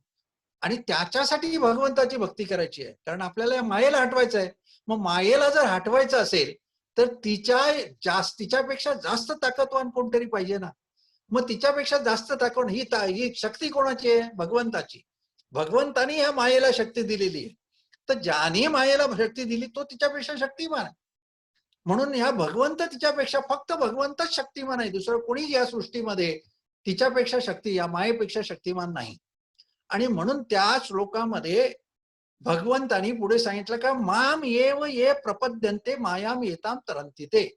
म्हणून देवाने सांगितलंय का हिला जर तुम्हाला हटवायचं असेल, दूर करायची असेल आणि तुम्हाला हिला बाजूला करून माझ्यापर्यंत जर यायचं असेल, तर माम येव ये प्रपद्यंते असं सांगितलंय का माझीच जो भक्ती करेल. माम येव, येव म्हणजे माझीच, दुसरी कोणाची नाही, माझीच. माम एव ये प्रपद्यन्ते, म्हणजे माझी जो भक्ती करतो, मायाम येताम तरंती ते या मायेतून तरुण जातात. ते या मायेतून तरुण त्यांना मी घेऊन जातो, या संसार सागरातून त्यांना मी तरुण घेऊन जातो, असं देवानी सांगितले. माम एव ये प्रपद्यन्ते, म्हणजे माझीच ज्यांनी भक्ती केली त्यांचाच मी उद्धार करू शकतो, इतरांचा नाही. म्हणजे थोडक्यात भगवंतांनी सांगितलं का या कलियुगामध्ये जर आपला उद्धार व्हायचा असेल तर भक्ती मार्गच श्रेष्ठ आहे. दुसऱ्या मार्गाने जाऊन काही त्याचा उपयोग नाही. दुसऱ्या मार्गाने जाऊन माझी प्राप्ती होणार नाही, हेही नकळत याच्यातून भगवंतांनी सांगितलंय. माम एव ये प्रपद्यन्ते, म्हणजे माझीच भक्ती करावी लागेल. माझ्या भक्तीनेच या मायेतनं तुम्ही सुटून जाल किंवा मायेतनं तुम्ही उद्धार पावाल, तर नाहीपेक्षा तुमचा उद्धार होणार नाही. हे सुद्धा भगवंतांनी नकळत त्याचा अर्थ असाही आहे. म्हणून भक्ती मार्ग हा श्रेष्ठ आहे. तर असा हा जन्म घेतल्यानंतर मृत्यू कधी आहे ते मग महाराज म्हणतात, तुकाराम महाराजांचा म्हणा, क्षणभंगूर नाही भरोसा. क्षणभंगूर नाही, हा देह जो आहे तो क्षणभंगूर नाही भरोसा. वारे सावध तोडा माया आशा, या संसाराच्या माया आशा आहेत त्या सावध व्हा आणि तोडा. हा क्षणभंगूर आहे, कोण वेळ येईल कैसा नाही देहाचा भरोसा. कोणाला कधी जायला लागेल काही सांगता येत नाही. हजारो होतात, शेकडो लोक, हजारो लोक चालली आहेत करोनामध्ये. काही त्यांच्या स्वप्नातही नव्हतं का या करोना रोगामुळे आपला मृत्यू होईल. कोणीही स्वप्नामध्ये पण बघितलं नव्हतं. आणि जेव्हा मृत्यू येतो तेव्हा कोणाला स्वप्नातही कळत नाही का आपला उद्या मृत्यू आहे. म्हणजे हसत खेळत असताना आपला कधी मृत्यू येईल काय सांगता येत नाही. ठेच लागून मृत्यू येतो. जे आमचे एक चुलत आजोबा होते, ते ठेच लागून गेले. ठेच लागली, पडले आणि तिथेच गेले. म्हणजे मृत्यू कसा येईल आणि कधी येईल काही सांगता येत नाही. कोण वेळ येईल कैसा नाही देहाचा भरोसा. क्षणभंगूर नाही भरोसा, वारे सावध तोडा माया आशा. काही न चले मग पडेल कुळा फासा, पुढे हुशार थोर ओळ सागा, असं म्हटलंय. का म्हणजे सावध व्हा, या मायेतनं बाहेर या. माया तोडा माया आशा, या आशापाशातनं बाहेर या आणि भगवंताचं स्मरण करा. भगवंताचं स्मरण केलं म्हणजे माम, शेवटी अंतकालेच्या माम येव स्मरण मुक्ता कलेवर. अंतकाले म्हणजे शेवटी भगवंताची आठवण यायची असेल तर असं नाही होत ना, अचानक आपलं मरण जवळ आलं तर मला समजलंय आता मी भगवंताची आठवण करतो, असं नाही होत. मृत्यू कधी येतो हा कळतच नाही, कोणालाच कळत नाही. अचानक घाला घालतो. म्हणजे कबीरांचा दोहा आहे. कबीर म्हणतात का काळ चोर गिरट्या घाली, काल चोर गिरट्या घाली, पामरा कशी तुझं निज आली. जाग जाग स्वरूपी लवलाया, वय अमोलिक जातसे माया, वय अमोलिक जातसे वाया. जाग जाग स्वरूपी लवलाया. काळ चोर गिरट्या घाली, काळ रूपी चोर हा आपल्या डोक्यावर गिरट्या घालत असतो का हे सावज कधी टपा, म्हणजे जशी गार सावज उचलण्यासाठी आकाशात गिरट्या घालत असते आणि ते सपकन येऊन सावज उचलून जाते, तसं महाराज म्हणतात, कबीर महाराज, काळ चोर गिरट्या घाली कशी पामरा तुझं निज आली. अरे हा काळ रूपी चोर, काळ रूपी हा तुझ्या काळ तुझ्या डोक्या चेहऱ्यावर तुझ्या मस्तकावर गिरट्या घालतोय, हा तुला कळत नाही. कशी पामरा तुला निज आली. अरे तू काय झोपा काढतोयस. जागा हो, जाग जाग स्वरूपी लवलाया. जागा हो म्हणजे काय, जागा होणी काय जेवायला बस असं नाही. स्वरूपी लवलाया, कुठे जाग. अरे आत्मस्वरूपाच्या ठिकाणी जागा हो, आत्मस्वरूपाचं ध्यान कर, त्या परमात्म्याचं ध्यान कर. वय अमोलिक जातसे वाया. अमोल हे एक एक क्षण आयुष्याचा रत्नासम जातो असं म्हटलंय. आमचे समर्थ सद्गुरू गोपाळ काका म्हणतात, एक एक क्षण रत्नासम जातो साठीता गारमणी, जन्मोजन्म हे आप्त इष्ट सुत किती झाल्या रमणी. अरे हे आप्त इष्ट सूत, मुलं बाल, रमणी म्हणजे पत्नी पती, हे अनंत जन्म अनंत झाले. प्रत्येक जन्मात वेगळं, प्रत्येक जन्मात वेगळे नातेवाईक, वेगळी पत्नी, वेगळा पती, वेगळी मुलं, वेगळे आप्तेष्ट, सगळी वेगळी प्रत्येक जन्मातली. तो जन्मजन्मी हे आप्त इष्ट सुत किती झाल्या रमणी. म्हणून एक एक क्षण, या मनुष्य देहाचा एक एक क्षण रत्नासम जातो साठीता गारमणी, असं म्हटलंय. एक एक क्षण रत्नासारखा आहे, रत्न मोलाचा आहे. म्हणून अमोल तनु ही दौडू नका बापा, असं म्हटलंय त्यांनी. ऐका ऐका, अमोल तनु ही दौडू नका बापा. दौडू नका म्हणजे फुकट घालू नका. सहज वेळ ही निघून गेली या 184 खेपा. ही जर वेळ निघून गेली म्हणजे हा जर मनुष्य जर गेला तर परत तुम्हाला 184 योनीमध्ये फिरत राहावं लागेल. पुनरपी जननम पुनरपी मरणम, असं हे जन्म मरणाच्या चक्रामध्ये परत फिरायला लागेल. आणि नुसतं नाही, 84 लक्ष योनी फिरायला लागेल हा जर मनुष्य देह गेला. कारण हे मनुष्य देहालाच मुक्तीचं, मोक्षाचं द्वार म्हटलंय. का मोक्षाचं द्वार? कारण मोक्ष जर मिळवायचा असेल, म्हणजे या जन्म मृत्यूच्या, मोक्ष म्हणजे जन्म मृत्यू टाळणं, त्या पुनः जन्माला न येणं, याला मोक्ष मिळतात. तर ह्या मोक्ष जर मिळवायचा असेल तर तो ह्याच जन्मी घडे देवाचे भजन आणि खेद ज्ञान कोठे नाही. या ब्रह्मज्ञानाचा अधिकार फक्त ह्याच जन्मामध्ये दिलेला आहे. म्हणून तर हे 33 कोटी देव इच्छा करतात ना. 33 कोटी देव इच्छा करीती या देहाची, तोच तुम्हाला मिळता कशी भर करता काळाची. हा 33 कोटी देव इच्छा करतात या नरदेहाची. कारण का? कारण याच जन्मी घडे देवाचे भजन. या देवाचं जर भजन करायचं असेल किंवा मोक्ष मिळवायचा असेल तर तो मोक्ष मिळवण्याचा अधिकार भगवंतानी या नरदेहामध्येच, मनुष्य जन्मामध्येच दिलाय. या इतर जन्मामध्ये नाही. इतर जन्मामध्ये हा करता येणार नाही. देव, स्वर्गातल्या देवाच्या जन्माला जरी गेला, देव जरी झाला, तरी त्या देवांना सुद्धा हा अधिकार नाही. आणि म्हणून ते देव इच्छा करतात का आम्हाला मृत्यू लोकामध्ये जन्माला घाल, मृत्यूलोकी व्हावा, स्वर्गीचे अमर इच्छिता ते देवा, मृत्यूलोकी व्हावा जन्म आम्हा. स्वर्गीचे अमर म्हणजे स्वर्गातले देव भगवंताला इच्छा करतात, प्रार्थना करतात का मृत्यूलोकामध्ये आम्हाला जन्माला घाल. का? का नारायण नामे होऊ जीवन मुक्त, कीर्तनी अनंत गाऊ गीती. ते म्हणतात कशासाठी मृत्यूलोकात जन्माला घाल? का नारायण नामे होऊ जीवन मुक्त. नारायण नाम, भगवंताचं नामस्मरण करून आम्ही जीवनमुक्त होऊ. कीर्तनी अनंत गाऊ गीती, म्हणजे कीर्तन करून भगवंताचं नामस्मरण, भगवंताचे गुण गाण्याचा अधिकार जो मृत्यू लोकामध्ये आहे तो आम्हाला नाही.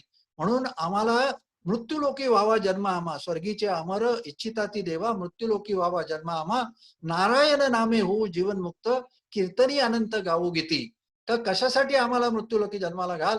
कारण मृत्यूलोकामध्ये आल्यानंतर आम्ही भगवंताचं नारायण नामे होऊ जीवन मुक्त, भगवंताचं नामस्मरण करू, भक्ती करू, आणि त्या भक्तीने आम्ही तरुण जाऊ, या संसार सागरातून तरुण जाऊ, या जन्म मृत्यूच्या चक्रातून बाहेर येऊ. तर हा जो अधिकार आहे तो फक्त ह्या जन्मामध्येच दिलाय. 84 लक्ष योनी, त्यामध्ये मनुष्य देहा वाचुनी अधिकारी ब्रह्मज्ञानी आन कोणी असेना, असं म्हटलंय नाथ महाराजांनी. का ह्या 84 लक्ष योनीमध्ये ब्रह्मज्ञानाचा अधिकार फक्त मनुष्य जन्मामध्ये दिलेला आहे, इतर जन्मामध्ये नाही. आणि म्हणून ह्या जन्माला आपल्याला महत्व आहे. म्हणून हा जन्म विशेष जन्म म्हणतात. याला विशेष जन्म असं वर्णन करताना म्हटलंय महापुरुषांनी. तर असा हा विशेष जन्म मिळाल्यानंतर आपण त्याचं सार्थक करायला पाहिजे. आणि ते कधी करणार? बरेचसे लोक असं म्हणतात का रिटायर झाल्यानंतर करीन, आता माझा संसार हो दे, संसार सुखाचा केला. असं नाहीये. असं म्हणालात तुमचा संसार कराल आणि सुखाचा होईल, तुम्ही कधी पण राहणार का? तुम्हाला गॅरंटी आहे का? कधीपर्यंत राहणार आहोत त्याची काय गॅरंटी आहे का? अशी काही गॅरंटी नाहीये. आणि त्याच्यामुळे कल करे सो आज, आज करे सो अब. तुलसीदास म्हणतात प्रतिश्वासम सविश्वासम रामम वदे दिने दिने. प्रतिश्वासम म्हणजे प्रत्येक श्वासागणिक रामम वदे दिने दिने. प्रतिदिन, प्रतिश्वास रामम वदे दिने दिने. को विश्वासम प्रतिश्वास पुनःश्वासम आगच्छति वानवा. को विश्वासम पुनःश्वासम आगच्छति वानवा. तुलसीदास म्हणतात अरे प्रतिश्वास, प्रत्येक श्वासागणिक भगवंताचं नाम घ्या. का? कारण दुसरा श्वास तुम्हाला घ्यायला मिळेल किंवा नाही याची काय विश्वास, काय भरोसा आहे. को विश्वासम पुनःश्वासम आगच्छति वानवा. परत श्वास घ्यायला मिळेल का न मिळेल याची काय गॅरंटी आहे. एकदा पांडवांनी राजसूय यज्ञ केला ना, राजसूय यज्ञ. तेव्हा राजसूय यज्ञ केल्यानंतर संध्याकाळ झाली. संध्याकाळ झाल्यानंतर सगळं भोजन वगैरे झालं. आणि भोजन झाल्यानंतर सर्व लोक गेल्यानंतर एक याचक आला. युधिष्ठिर महाराजांकडे एक, म्हणजे धर्मराजांकडे एक याचक आला. भिकारी म्हणजे याचना करणारा, दान मागण्यासाठी एक याचक आला. आणि त्यांनी दानाची मागणी केली की तुम्ही एवढा मोठा यज्ञ करता तर मला हे दान द्या. तर युधिष्ठिर तेव्हा ज्या यज्ञाचा विचार करण्यात वगैरे, कार्यक्रमात सगळ्या आखणी करण्यात पुढच्या दिवसाची वगैरे, म्हणजे ते बिझी होते. आणि त्याच्यामुळे त्यांनी सांगितलं आता जरा मला कामात आहे. आपण जसं सांगतो सर्वसाधारण माणसं जशी सांगतात मी आता कामात आहे, उद्या याल का सकाळी? उद्या सकाळी या, मी उद्या सकाळी तुम्हाला दान देतो. नाही नाही म्हटलं त्यांनी. त्यांनी सांगितलं का उद्या सकाळी या, कारण आता जरा आम्हाला कामं आहेत, मी कामात आहे, मला वेळ नाहीये, फुरसत नाहीये, तर तुम्ही उद्या सकाळी या, असं म्हणजे युधिष्ठिर महाराजांनी सांगितलं धर्मराजांनी. तिथे बाजूला भीम भीम होता. भीमाने ते ऐकलं. युधिष्ठिरांचा बंधू भीम बलवान, त्यांनी ऐकलं ते. ऐकल्यानंतर हसला गालातल्या गालात आणि खाली गेला चौकामध्ये. आणि चौकामध्ये जाऊन मोठा नगारा, तिथे चौकात नगारा ठेवलेला होता. तो कशासाठी, जर काही संकट आलं आपल्या देशावर किंवा नगरावर काही संकट आलं तर तो नगारा वाजवल्यानंतर सगळेजण जमा होतात आणि मग त्या संकटाचा विचार करून त्या संकटापासून कसं परावृत्त व्हायचं याचा विचार करतात. तर म्हणून तो नगारा वाजवल्यानंतर सगळे सतर्क होतात की आता काहीतरी संकट आलंय.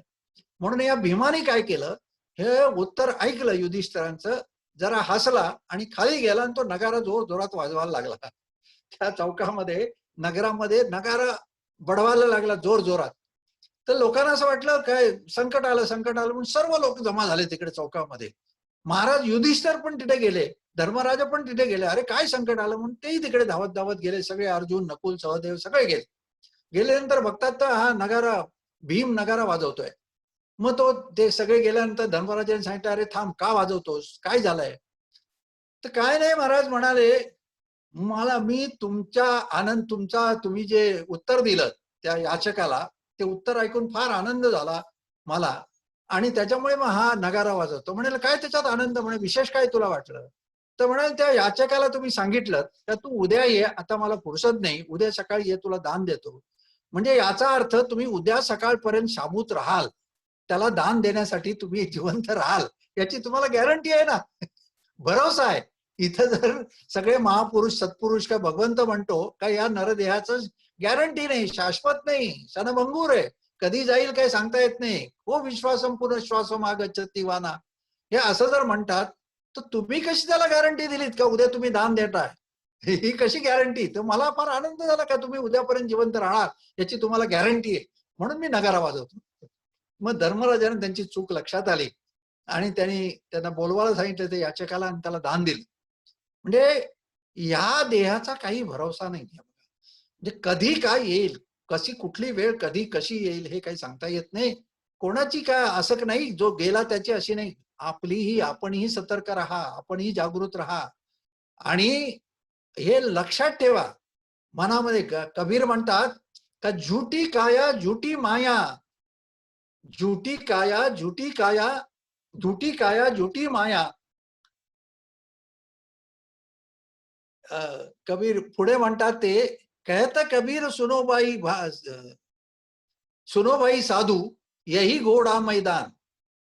म्हणजे झूठी काया झूठी माया, आखिर मौत निदान. त्याचं पुढचं असं आहे, झूठी काया झूठी माया, आखिर मौत निदान. म्हणजे या काया आणि माया, माया म्हणजे संसार आणि काया म्हणजे शरीर, झूठी काया म्हणजे हे शरीर पण खोटं आहे कारण उसनं आणलेलं आहे. आणि झूठी माया, माया म्हणजे हा संसार पण खोटा आहे, नाशिवंत आहे, हा राहणारा नाही. आखिर मौत निदान, याच्यातलं सत्य काय आहे तर मृत्यू.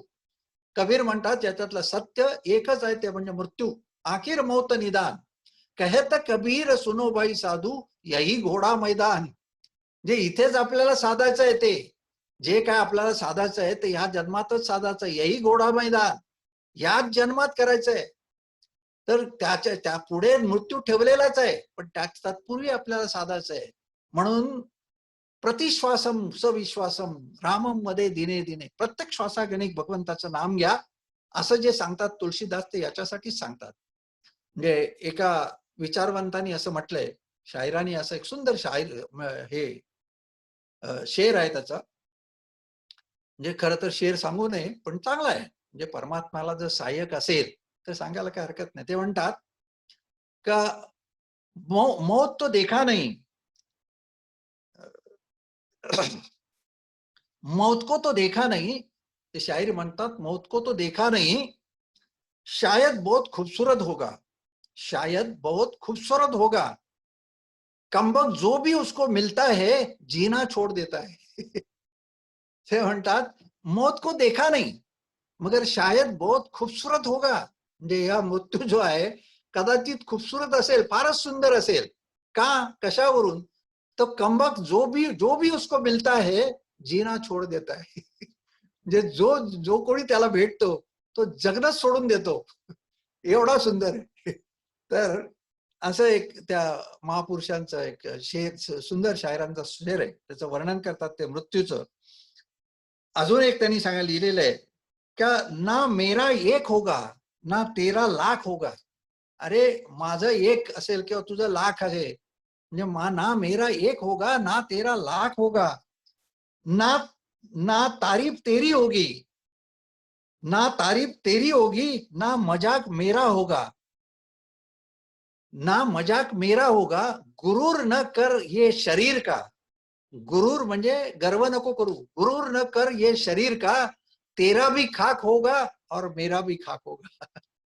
तो म्हणतो अरे गुरूर मत कर, या शरीरावर या आयुष्यावर गर्व मत करू नकोस, गुरूर करू नकोस. मी असा आहे, मी तसा आहे, मला होणारच नाही, हे असंच असंच आहे, मला काही भीतीच नाही वगैरे बरेच जण असं बोलणार असतात ना.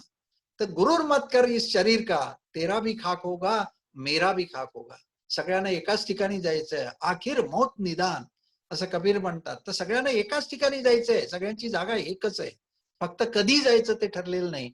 आणि तेच भगवंतानी गुपित ठेवलंय. ते जर सांगितलं असतं तर देवाची भक्ती कोणी केली नसती. म्हणून हा जो मृत्यू आहे तो आपल्याला चांगला यावा, आपल्याला मृत्यू चांगला प्राप्त व्हावा, याच्यासाठी अट्टहास करावा. म्हणजे याजसाठी केला होता अट्टहास, शेवटचा दिवस गोड व्हावा. तुकाराम महाराज म्हणतात आयुष्यभर जो अट्टहास करतो तो याच्यासाठी करा. कशासाठी? तर शेवटचा दिवस म्हणजे शेवट जो असतो तो शेवटचा दिवस गोड व्हावा. गोड कधी होईल? जेव्हा भगवंताचं नाम मुखामध्ये येईल तेव्हा गोड होईल. तर असं जेव्हा शेवटचा दिवस गोड व्हावा, हा जर गोड व्हावा असं जर वाटत असेल तर अट्टहास करावा लागतो. याजसाठी केला होता अट्टहास. काय अट्टहास करावा लागतो? तर भगवंताचं नामस्मरण, नामस्मरणाचा अट्टहास. जेव्हा जेव्हा कधी वेळ मिळेल, जेव्हा जेव्हा कधी मन रिकाम होईल तेव्हा तेव्हा भगवंताची आठवण आली पाहिजे. जेव्हा कधी आपल्याला थोडं सुद्धा कामातनं आपल्या कर्तव्यातनं बाहेर आल्यानंतर लगेच भगवंताची आठवण झाली पाहिजे, असं आपल्या मनाला सवय लावून घेण्यासाठी अट्टहास करावा लागतो. ती सहज लागत नाही. आणि अशी जेव्हा सवय होईल का एक क्षणभर सुद्धा जात नाही, रिकामं झालं रे झालं का लगेच त्याला आठवण झाली पाहिजे भगवंताची. अशी जेव्हा भगवंताची त्याला आठवण होईल तेव्हा मग मरण समयी भगवंत आठवण करून देतो. हे करता करविता सगळं भगवंत आहे. मरण समयी सुद्धा आठवण देणारा भगवंत आहे. अरे जर मरताना जर भगवंत समोर असेल किंवा भगवंताचं नाम जर मुखामध्ये आले तर आपल्याला मोक्ष मिळतो, सायुज्यता मोक्ष मुक्ती मिळते. म्हणजे बऱ्याच वेळेला सिरियलमध्ये आपण बघतो, रावण गेल्यानंतर, रावणाला मारल्यानंतर रामाने त्याच्या शरीरातनं ज्योत निघाली आणि ती रावणामध्ये विलीन झाली. तर हे का झालं? कारण रावणाचं रूप समोर बघत होता, रामाचं रूप रावण मरताना समोर बघत होता, देवाचं ध्यान करत होता आणि हे देवाचं रूप समोर होतं म्हणून त्याची ज्योत त्याच्यात विलीन झाली. किंवा त्याच्या पाठीमागे म्हणजे हे आहे, इतिहास आहे. जे त्यांनी वरच मागितला होता देवाकडे.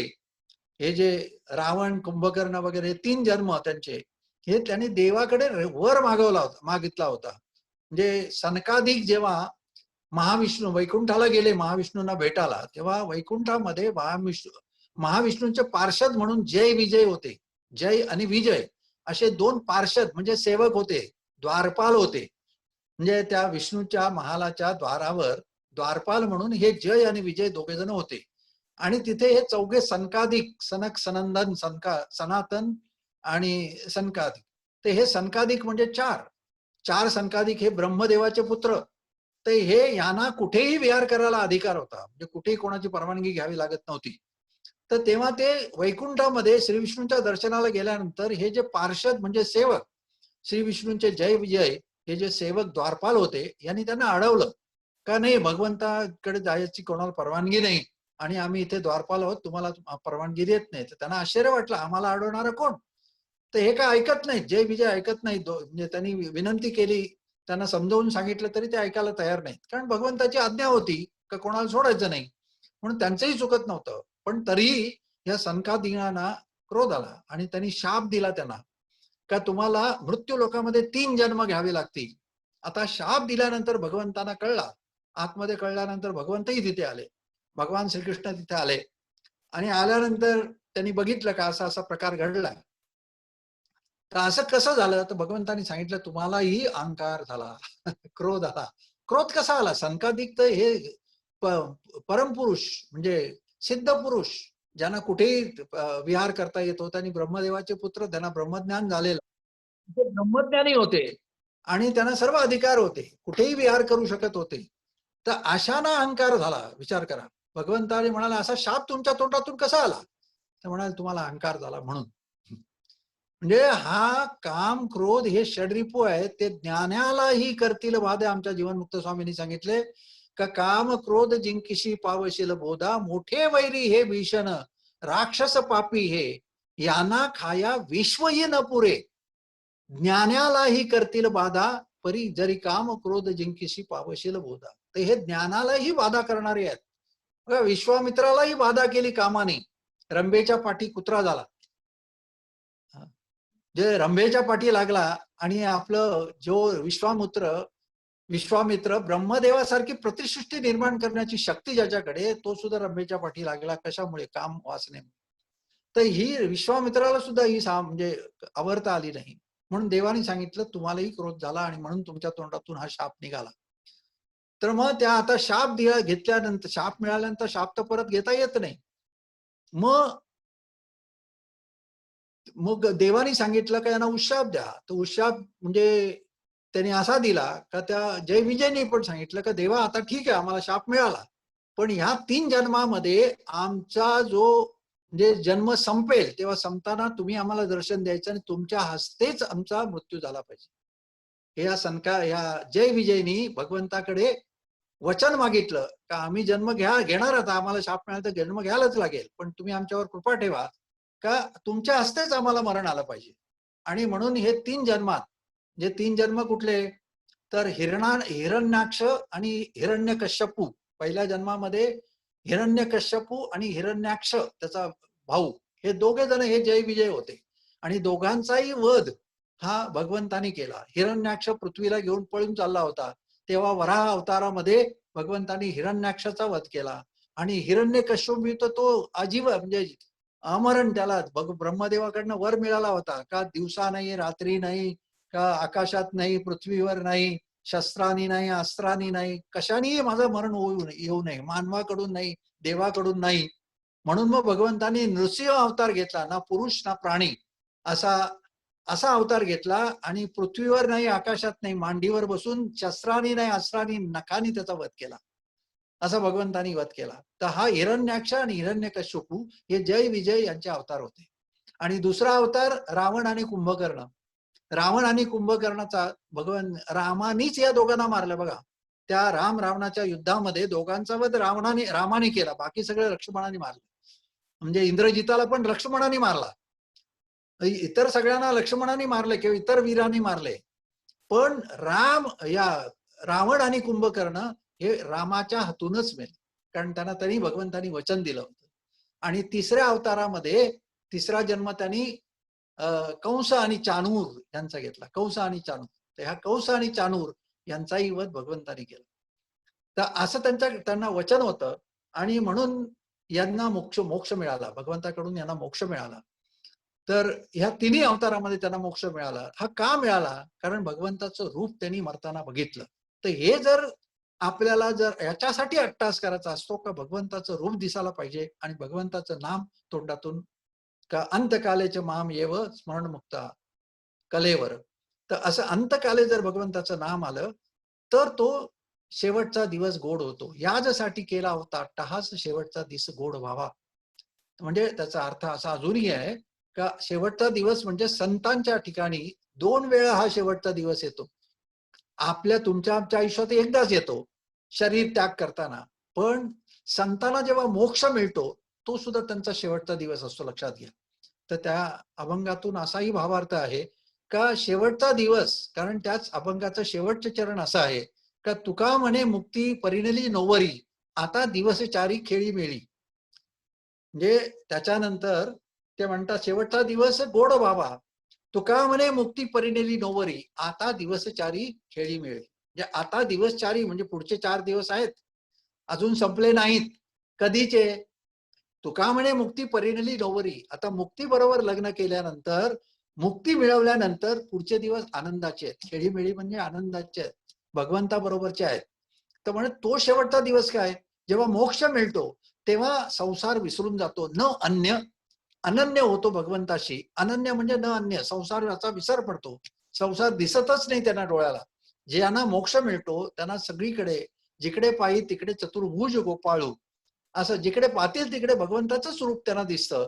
किड्या मुंग्यामध्ये काय, वाघ सिंहामध्ये सगळीकडे त्यांना भगवंताचं स्वरूप दिसतं. त्यांना दिसताना वाघ दिसत नाही, त्याच्यातला भगवंत दिसतो, आत्मा दिसतो, भगवंत रूप आत्मा दिसतो. आणि म्हणून मग त्यांना तो शेवटचा दिवस असतो. संसार गेला, त्यांच्या मनातून संसार गेला म्हणजे संसारामधला त्यांचा तो शेवटचा दिवस असतो. आणि त्याच्यामुळे मोक्षाचा दिवस हा सुद्धा शेवटचा असतो. म्हणून संतांना दोन वेळ असतो, एकदा मोक्ष प्राप्त होतो तेव्हा आणि एकदा देहत्याग करतात तेव्हा. पण तो देहत्याग म्हणजे त्यांना इच्छा मरण असतं. तेव्हा त्यांचं जे मरण असतं ते इच्छा, ज्यांना तेव्हा संतांना, जे संत असतात, सिद्ध पुरुष असतात, त्यांना जेव्हा इच्छा होईल तेव्हा ते देहाचा त्याग करतात. कारण यमाला घेऊन जाण्याचा त्यांना अधिकार नाही. यमाचे दूत येऊन त्यांना घेऊन जाऊ शकत नाहीत. त्यांना इच्छा होईल तेव्हाच त्यांना यावं लागतं. जे त्यांची सत्पुरुषाची परवानगी घेऊन यमाचे दूत येतात. नका जाऊ त्यांच्या गावा, नामधारकाच्या शिवा, सुदर्शन यावा फिरे घरटी. म्हणजे त्यांच्या घरावर सुदर्शन चक्र भगवंताचं फिरत असतं, तिथे तुम्हाला अधिकार नाही. असं म्हणजे संत पुरुषांचा हा दोन दिवस महत्वाचे, किंवा शेवटचा दिवस गोड व्हावा असं. पण तुमच्या आमच्यासाठी हा एकच दिवस आहे. तो गोड व्हावा याचा अर्थ भगवंताचं मुखामध्ये नाम यावं आणि भगवंताचं रूप आपल्याला दर्शन व्हावं. आणि मग हे जर व्हायचं असेल तर ते अचानक नाही होत ना, कधी आपण विचार करावा ना ते समोर येईल असं नाही होत. त्याच्यासाठी पडले वळण इंद्रिया सकळा, भाव तो निराला नाही तुझ्या. त्या इंद्रियांना वळण लावावं लागतं. आणि वळण लावण्यासाठी ते एकदा बोलून नाही लागत, ते अट्टहास करावा लागतो. रात्रंदिवस त्याचा ध्यास लागावा लागतो. मनन निधी काय श्रवण मनन निधिध्यास, म्हणजे त्याचं श्रवण करावं लागतं, मनन करावं लागतं, निधिध्यास ध्यान करावं लागतं, ध्यान करावं लागतं. असं निधिध्यास केल्यानंतर मग ते इंद्रियांना सवय होतं, डोळ्याला, मनाला, का कानाला गुण ऐकण्याची, का डोळ्याला रूप बघण्याची, त्वचे ह्याला रसनेला किंवा जिभेला त्याचं भगवंताचं नाम घेण्याची ही सवय लागते. त्याच्यासाठी अट्टास करावा लागतो. म्हणजे रात्रंदिवस आम्हा युद्धाचा प्रसंग, असं तुकाराम महाराज म्हणतात. रात्रंदिवस आम्ही ह्याचा दास करतो. आणि मग अशी झाल्यानंतर ते म्हणतात, माझी मज झाली अनावर वाचा, छंद ह्या नामाचा घेतला असे. म्हणजे तुकाराम महाराज याला शौचाला बसले होते आणि तिकडे नामस्मरण करत होते, भगवंताचं नाम घेत होते शिवाजी महाराजांच्या राज्यामध्ये. शिवाजी महाराज फेरफटका करायला, नगराचा फेरफटका घेण्यासाठी तिकडे चालले असताना घोड्यावरून त्यांनी ऐकलं का इथे अशौच ठिकाणी, अशा अपवित्र ठिकाणी कोण देवाचं नाव घेतंय, हा साध्या माणसाला कळत नाही का, माणूस आहे का, म्हणजे एवढा अपवित्र ठिकाणी देवाचं नाव घेणं हे योग्य आहे का. म्हणून ते खाली उतरले घोड्यावरून आणि जाऊन बघितलं कोण पुरुष आहे. तर बघितलं तर कोण माणूस बसलाय आणि तो तोंडारी भगवंताचं नाम, विठ्ठल विठ्ठल जप चाललेला आहे. तर हा कोण आहे हा जप करणारा. तर हे बघितल्यानंतर त्यांना राग आला. शिवाजी महाराजांना राग आल्यानंतर त्यांनी त्यांची जीभ धरली. तुकाराम महाराजांची जीभ धरली, तर जीभ धरल्यानंतर त्यांच्या रोमारोमातून विठ्ठल विठ्ठल विठ्ठल ध्वनी निघायला लागला. रोमारोमातून विठ्ठल आवाज निघायला लागला. तो रोमारोमातून विठ्ठल विठ्ठल आवाज निघाल्यानंतर हे तुकाराम शिवाजी महाराज घाबरले. मग त्यांना भीती वाटली का हा सामान्य पुरुष नाहीये. मग तुकाराम महाराज त्यांना म्हणाले का माझी मज झाली अनावर वाचा, छंद या नामाचा घेतलासे. आणि मी काय करू, मी आवराचा प्रयत्न करतो, माझ्या वाचेला मी आवर घालायचा प्रयत्न करतो, पण माझी वाचा मला आवरता येत नाही. कारण एवढा तिने छंद घेतलाय, या नामाचा एवढा छंद घेतलाय विठ्ठल नामाचा, का मी जरी तिला आवर घातला तरी ती मला आवरता येत नाही. म्हणजे तुम्ही जरी जीभ धरली तरी ती आवरली जात नाही. तर रोमरोमामध्ये माझ्या भिनलेलं आहे, म्हणजे रोमारोमामध्ये विठ्ठल नाम भिनलेलं आहे. असं रोमारोमामध्ये भिनलं पाहिजे, एवढा अट्टहास करावा लागतो, तर भगवंताचं नाम अंतकाली आठवण येतं. आणि त्याच्यासाठी भगवंताची कृपा लागते. आणि ती कृपा होण्यासाठी भगवंताची भक्ती, भगवंताचं नामस्मरण हे करावं लागतं. आणि ते नामस्मरण केल्याशिवाय ही भगवंताची कृपा होत नाही. आणि म्हणून आयुष्य हे जाणारच आहे, प्रत्येकाचं जाणार आहे, हे क्षणभंगूर आहे, हे नाशिवंत आहे. देह हा नाशिवंत आहे, नाशिवंत देह जाणार सकळ, आयुष्य खातो काळ सावधान. सावधान करतात तुकाराम महाराज. मग काय सावधान व्हा, तर तुकाराम महाराज म्हणतात, क्षणोक्षणी हाची करावा विचार, तरावया पार भवसिंधू. नाशिवंत देह जाणार सकळ, आयुष्य खातो काळ सावधान. एक एक दिवस चालला आयुष्यातला, एक एक दिवस कमी होतो, एक एक महिना कमी होतो, एक एक वर्ष कमी होतं, चाललंय एक एक एक एक. आनंद मानू नका, वाढदिवस साजरा करण्यापेक्षा दुःख माना. अरे आयुष्याची एवढी वर्ष गेली, भगवंताचं नाम घेतलं नाही, भगवंताची व्यक्ती केली नाही, आता काय होणार? काही होऊ शकत नाही. काय होणार? अजून काय गेलं नाही, अजून भरपूर शिल्लक आहे. आमचे सद्गुरू समर्थ सद्गुरू गोपाळ काका म्हणतात, विचार करूनी सावध व्हा, लय उरले सांभाळा, संत पदाचा आश्रय धरूनी निजस्वरूपी डोळा. अरे गेलं त्याचा विचार करू नका, विचार करूनी सावध व्हा, आता तरी सावध व्हा. लय उरले सांभाळा, काय करा? अरे जे उरलेलं आयुष्य आहे ते सांभाळा. सांभाळा म्हणजे काय करा? अरे ते तरी भगवंताच्या नामस्मरणामध्ये घालवा ना, भगवंताच्या भक्तीमध्ये घालवा, ते तरी करा. अरे असं बोलल्यानंतर बरेचसे उत्तर करतात, अरे असं जर करायला गेलो तर भगवंतावरच लावलं तर आमचा संसार कोण करील? अरे संसार कोण करील? काय संसार करणारा भगवंतच आहे. ते पटत नाही आपल्याला, सामान्य माणसाला, आपल्या सामान्य बुद्धीला हे पटत नाहीत विचार, कारण ते संतांचे विचार आहेत. पण खरं पाहू बघायला गेलो तर आपला संसार पण भगवंतच करत असतो. का? अरे चाले हे शरीर कोणाची सत्य कोण बोलवित हरिविना, वृक्षाचे पान हाले ज्याची सत्ता, राहिली अहंता मग कोठे. चाले हे शरीर कोणाची सत्य, कोणामुळे? शरीराला जी चेतना आहे, चैतन्य आहे आपल्या शरीरामध्ये, ते कोणाचं आहे? ते भगवंताचं आहे. अरे तो भगवंत आतमध्ये आहे, म्हणून आपली इंद्रिय काम करतात ना. डोळे बघतात, कान ऐकतात, त्वचेला स्पर्श कळतो, रसनेला का तोंडाने बोलतो. हे कशामुळे? नाकाने गंध घेतोय, कशामुळे कळतं? अरे ह्या नाकातलं गंध घेण्याची शक्ती जी आहे ती भगवंत आहे. कानातले ऐकण्याची शक्ती जी आहे ती भगवंताची आहे. डोळ्याला बघण्याची जी दृष्टी आहे ती भगवंताची आहे. डोळे नाही बघत, आतली दृष्टी बघते. आणि ती दृष्टी कोणी दिली? ती भगवंताने दिली. तो आतमध्ये बसलाय चेतन, यात सच्चित आनंद. तो चेतन आनंद रूप ही विशेषण आहेत देवाची. सत आणि चित ही दोन विशेषण आहेत. आनंद हे देवाचं नाव आहे, आनंद रूप देव आहे, आनंदच देव आहे. किंबहुना मी नेहमी सांगत असतो, आनंद हे भगवंताचं पर्यायी नाव आहे. तर हेच भगवंत आहे. तर तो हा आनंद कसा आहे? तर सच्चित आहे. हा आनंद, जो आनंद रूप भगवंत आहे, हाच एक सत्य आहे या विश्वातलं. आणि हाच एक चेतन आहे, हाच चेतना देणार आहे. हाच सगळं चालव. हे विश्व जे चाललंय हे सर्व त्याच्यामुळे. अहम सर्वस्य प्रभव मत्त एवं प्रवर्तते इति मत्वा भजंती माम बुधा भाव समन्विता, असं म्हटलं गीतेमध्ये. अहम सर्वस्य प्रभव, मी सगळ्यांमध्ये प्रभावित आहे. अहम सर्व मत्तः सर्वं प्रवर्तते, मत्तः सर्वं प्रवर्तते म्हणजे माझ्यामुळे सगळं चाललंय. प्रवर्तते, हे सगळं घडतंय, हे सगळं जग चाललंय, चराचर चाललंय, हे माझ्यामुळे चाललंय. इति मत्वा भजनते, असं जाणून जो माझं भजन करतात,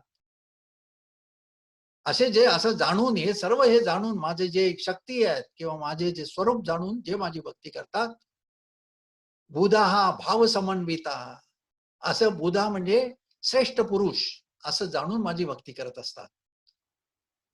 तर हे सगळं भगवंताच्या मुळे चाललंय. आपला संसार, आपलं शरीरच भगवंत चालवतो. बघा, जेव्हा आपला मृत्यू होतो तेव्हा शरीर तर असतंच ना, शरीर असतं, फक्त तो गेलेला असतो, त्याच्यातलं चैतन्य गेलेलं असतं, म्हणजे तो परमात्मा गेलेला असतो. एवढाच फरक असतो. म्हणून तर आपण म्हणताना बोलतो बघा, म्हणजे शरीर म्हणजे आपण नाही आहे ना. आपण बोलताना बोलतो, हा माझा हात आहे. हा माझा हात आहे म्हणजे माझा म्हणणारा मालक वेगळा आहे ना. हे माझे डोळे आहेत. माझे डोळे आहेत म्हणजे माझे म्हणणारा कोण मालक आहे त्याचा, तो वेगळा आहे ना. तोच तो भगवंत आहे. तो आतला आपला भगवंत आहे. सगळं माझे माझे म्हणतो म्हणजे माझे म्हणणारा मी कोण आहे? हा मी आहे. कोण हा आहे? मी कोण हा? करावा विचार, माऊली ज्ञानेश्वर म्हणतात. हा मी कोण आहे याचा विचार करा. हाच तर विचार करायचा आहे ना, याचीच ओळख करून घ्यायची आहे ना. याचीच ओळख करून घ्यायची आपल्याला मनुष्य जन्मामध्ये, का मी कोण आहे. या मीची ओळख होणं म्हणजेच मोक्ष आहे, म्हणजेच साक्षात्कार आहे. या मीची ओळख झाली, आत्मस्वरूप, त्याला आत्मस्वरूप म्हणतो. आत्मा, मी आत्मा, आत्मा आहे.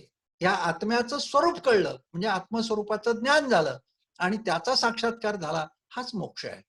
हेच ब्रह्मज्ञान आहे, हेच ब्रह्माचं ज्ञान आहे. तर हेच तर म्हणायचं आहे ना. म्हणजे माझा हात आहे हा म्हणणारा कोण आहे? माझे डोळे आहेत म्हणणारा कोण आहे?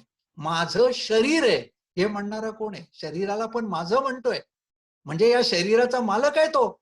मग तो कोण मालक आहे? तोच परमात्मा आहे आणि तोच हे शरीर चालवतोय. आणि तो शरीर चालवतो म्हणून आपण संसार करतो ना. त्याने जर ठरवलं काही शरीर चालवायचं नाही, तो जर गेला या शरीरातनं बाहेर, तर आपण संसार करू का? नाही करता येणार. अरे हाताने जे काम करतो, हात हलवतो तो, हाताला चेतना देतो म्हणून त्या हाताने काम करतो ना. त्यांनी चेतना दिली नाही तर होईल का?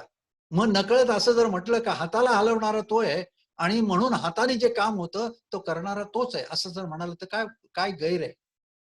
म्हणून करता करविता भगवंतच आहे. आपला संसार पण तोच चालवतो. आणि हे जे काय आपल्या संसारातले जे काही भोग आहेत किंवा धनधान्य, पशु, पुत्र, हे हे जे काय अपतेष्ट आहेत, हे भगवंतानी आधीच दिलेत. हे प्रारब्धाचा भाग आहे आपल्याला. या आपल्या प्रारब्धाचा भाग आहे. प्रारब्धाने प्राप्त होतं. आपल्याला धन प्राप्त होते प्रारब्धाने. मुलं तुमच्या नशिबात किती असतील तेवढीच होतील. तुम्ही इच्छा केली की मला डझनभर व्हावी तर नाही होणार. तुमच्या नशिबात एक मुलगा, दोन मुलं असतील तर दोनच होतील. त्याच्यापेक्षा जास्त नाही होणार. तर ही भगवंताची कृपा आहे. हे सगळी भगवंताची कृपा आहे. बरेच जण म्हणतात, अरे मी भक्ती करतो, तर भगवंत मला काहीच का माझ्यावर काय लक्षच नाही भगवंताचं. म्हणजे माझी भक्ती व्यर्थ जाते, काय उपयोग आहे भक्ती करून? असं बरेच जण दोष देत असतात भगवंताला. अरे भगवंताला दोष, अरे जे करता करवी नाही तो भगवंतच आहे. तुमच्या क्षणाक्षणाला आयुष्यात जे काही घडतं ना त्याचं करणारा भगवंत आहे. क्षणाक्षणाला तुमच्या आयुष्यामध्ये जे काही घडतंय, प्रत्येक क्षणाला जे काही घडतंय त्या क्षणाचा साक्षी भगवंत आहे आणि ते भगवंतामुळेच घडते. अन्य कोणी करणारा नाही. जसं त्याचं कारण मी आता सांगितल्याप्रमाणे, कारण चेतन करणारा आहे, शरीराला चेतन करणारा तो आहे ना, चेतना देणारा चैतन्य ते आहे, भगवंत आहे. आमच्या स्वामींच्या, जीवनमुक्त स्वामींच्या सिद्धांत ग्रंथ आहे त्याच्यात सुंदर वर्णन केलंय त्यांनी. काना ऐकवी, त्वचेला कळवी, रसने चाखवी, डोळा दाखवी, परिमळ लेववी, शेवटी हा कोण कोठे रे, तू भगवंता दर्शन देई रे. बघा हे पंच ज्ञानेंद्रियांचं वर्णन केलंय. काना ऐकवी, रसने रसने दाखवी, डोळा दाखवी, काना ऐकवी, रसने चाखवी, स्पर्शेला त्वचेला कळवी, तर शेवटी कोण हा कोठे, हे करणारा कोण आहेस तू, दर्शन दे. त्याचं ज्ञान होऊ दे. ही मागणी करतात, इच्छा करतात का तुझं दर्शन होऊ दे. हा जो तू करणारा आहेस, माझ्या कानाला ऐकवणारा, डोळ्यांना रूप दाखवणारा, रसनेला चाखवणारा, त्वचेला स्पर्श जाणवणारा, गंध जाणवणारा, नासिकाला गंधाची जाणीव करून देणारा, हा तू कोण आहेस आतमध्ये? हा कोण आहेस तू? दर्शन देई रे भगवंता, हा तूच आहेस, तर तू मला दर्शन दे, असं मागणं करतात ते. असं सुंदर विचार आहेत. तर हे जे काय शरीर आहे हे आपण नाही आहोत. तर शरीर, माझं शरीर जेव्हा म्हणतो तेव्हा माझं म्हणणारा मालक त्या शरीराचा वेगळा आहे. आणि म्हणून शरीर आपलं नाही आहे, ते पंचभूताचं आहे. आणि ते पंचभूताचं उष्ण घेतलेलं शरीर हे भोग भोगण्यासाठी दिलेलं आहे, प्रारब्धाचे भोग भोगण्यासाठी. जर शरीर नसेल तर म्हणजे शरीर नसेल तर आपल्याला हे प्रारब्धाचे भोग भोगता येणार नाही. म्हणून भगवंतांनी या शरीराची योजना केली. म्हणजे आपलं असं नाही, प्रत्येक प्राण्याचं शरीर सुद्धा हे भोग भोगण्यासाठीच आहे. आणि प्रत्येक प्राण्याचं प्रारब्ध संपलं की त्याला जावं लागतं, त्याचा मृत्यू आहे. हा मृत्यू म्हणजे प्रारब्धाचा अंत. प्रारब्धाचे भोग संपणं म्हणजेच मृत्यू. भोगच नसतील तर शरीराची गरजच नाही ना. शरीराचा उद्देश काय? शरीराचा उद्देश फक्त भोग, कर्माचे भोग भोगणं, हाच उद्देश आहे. मग कर्माचे भोग संपले का मग शरीराची गरज नाही. मग जो उरतो तो परमात्माच आहे. मग शरीराचे भोग संपले, शरीर संपलं, मग जो शिल्लक राहतो तो परमात्माच आहे. आणि म्हणून भोग संपवणं हे आपलं कर्मावर बोलताना सांगितलं का जे कर्माचे भोग आहेत ते संपवायचे आहेत. आणि ते संपतात कसे, तर संपण्यासाठी हा जो संतांनी आपल्याला भक्ती मार्ग सांगितलाय का, हरी उच्चारणी अनंत पापराशी जातील लयाशी क्षण मात्रे. म्हणजे हरी उच्चारणी, भगवंताच्या नामाचा उच्चार करा. आणि भगवंताच्या नामाचा उच्चार करणं हीच भक्ती आहे. हीच भक्ती आहे. तर ही भक्ती करा, भगवंताच्या नामाचा उच्चार करा. आणि ही भगवंताची भक्ती करा. आणि अशी भक्ती केल्यानंतर हे पाप पुण्य सगळं संपून जातं. एका जनार्दनी भोग प्रारब्धाचा हरी कृपेचा नाश झाला. म्हणजे हरीच्या कृपेने, भगवंताच्या कृपेने हे प्रारब्धाचे संचिताचे भोग सगळे संपून जातात. तर म्हणून त्याच्यासाठी भगवंतानी हा नरदेह दिलाय. तर ह्याचा सदुपयोग करा. म्हणजे आपल्याला उदाहरण आहे, आमच्या भाऊंचं मरण हे असंच आहे. म्हणजे दुपारी जेवले आणि सोफ्यावर बसले आणि सगळ्यांशी गप्पा मारत होते आणि गप्पा मारता मारताना त्यांना अटॅक आला. चक्कर आली म्हणून जाऊन पडले पलंगावर आणि ते पडले, ते परत उठले नाही. तर असं जे हे काय क्षणभंगूर आहे, मरण हे आहे क्षणभंगूर आहे. कसं येईल, कधी येईल आणि कसं येईल सांगता येत नाही. म्हणून आपल्याला सावध करतात. मज निरंतर जागविती, काय वानू मी या संतांचे उपकार, मज निरंतर जागविती असं वर्णन केले. निरंतर जागे करतात. हे जे काय प्रवचन कीर्तन किंवा जे काय अभंग लिहिले, ज्ञानेश्वरी लिहिली, गाथा लिहिली, ही एवढ्यासाठी का आपण जागृत व्हावं. आपल्याला आपलं स्वरूप काय, आपलं कर्तव्य काय, आपल्याला कशासाठी मनुष्य देह मिळालाय याची जाणीव व्हावी, याचं ज्ञान व्हावं, याच्यासाठी सगळं हा अट्टास केलेला आहे. याच्यासाठी सर्व हे सगळं वाङ्मय आहे किंवा हे सगळे अभंगवाणी आहे, ही याच्यासाठी आहे. याच्यातून तुम्ही बोध घ्या, ज्ञान मिळवा आणि त्या ज्ञानाने विचार करा, विवेक करा आणि त्या विवेकाने परमात्मा तत्वापर्यंत जा. याच्यासाठी आहे हे. याच्यासाठी भगवंतानी ह्या संतांना पाठवलंय आणि संतांनी हा उपद्व्याप सगळा केलाय. हा त्यांच्यासाठी नाही, तुमच्या आमच्यासाठी केलेला आहे. आणि म्हणून या आयुष्याचं जर सार्थक करायचं असेल तर प्रत्येकाने निरंतर जागे राहिलं पाहिजे. असं काळ चोर गिरट्या घाली असं म्हणा, दात खातो करा करा, संत संग धरा, हरी भजन करा. तुकाराम महाराज म्हणतात, संत संग करा, हरी भजन करा, काळ लागला असे पाठी लागला असे काळ, दात खातो करा करा. म्हणतात संत संग करा, दोन गोष्टी करा. संत संग करा, हरी भजन करा. दोन गोष्टींनीच भगवंताची प्राप्ती होते किंवा दोन गोष्टींनीच हे टाळता येतं. म्हणून संत संग करा, हरी भजन करा, पाठी लागला असे काळ, दात खातो करा करा. आपल्या पाठी काळाचा पाठलाग आहे, कलिकाळ पाठीच लागलेला आहे आणि तो नुसता पाठी लागला नाही, दात पाजवू नये, दात खातो करा करा. हे सावज कधी टिपता येईल त्याची वाट बघतोय. आणि म्हणून भगवंताची जर तुम्ही स्मरण केलं, जेव्हा भगवंताच्या स्मरणात आहे त्याला त्या काळाला अधिकार नाही त्याला घेऊन जायचा. आणि म्हणून त्याला एकच उपाय, याच्यातून वाचायचं असेल किंवा सद्गती प्राप्त, उत्तम गती जर प्राप्त व्हायची असेल तर भगवंताचीच कास. म्हणून तुकाराम महाराज म्हणतात का रे, ऐशिया चोरांचा नाही या विश्वास, धरली तुझी कास तुका म्हणे. हे सगळे जे माझे अपतेष्ट आहेत किंवा हे सगळे चोर आहेत, स्वार्थापोटी माझ्या पाठी लागलेले आहेत, तर यांचा मला विश्वास नाही, कोणी माझ्या बरोबर येणार नाही ना. वर्णन करताना ते म्हणतात, धनानी भूम्यो पश्वश्य गोष्टे, भार्या ग्रहदारे जनस्मशाने, देह चितायाम परलोक मार्गे, कर्मानी गोगच्छती जीव एक. बघा, या प्रत्येकाची मर्यादा आहे. धनानी भूम्यो, जो धन असतं ते भूमीमध्ये जातं, ते काय आपल्या बरोबर येत नाही. अंतकाली ते हे धन जेवढं कमवतं ते आपल्या बरोबर येत नाही. धन मिळविता कोटी सवे नाही लंगोटी. तुका म्हणे ज्याची संपदा एवढी, सांगा ते कवडी गेली नाही. जे रावणाचं वर्णन करताना तुकाराम महाराज म्हणतात, तुका म्हणे ज्याची संपदा एवढी, सांगा ते कवडी गेली नाही. एक कवडी सुद्धा बरोबर घेऊन जाऊ शकला नाही. कोण? रावणासारखा शक्तिमान, ज्याने 33 कोटी देवांना बंदिवासात ठेवले होते, 9 ग्रहांना आपल्या पायाखाली ठेवले होते.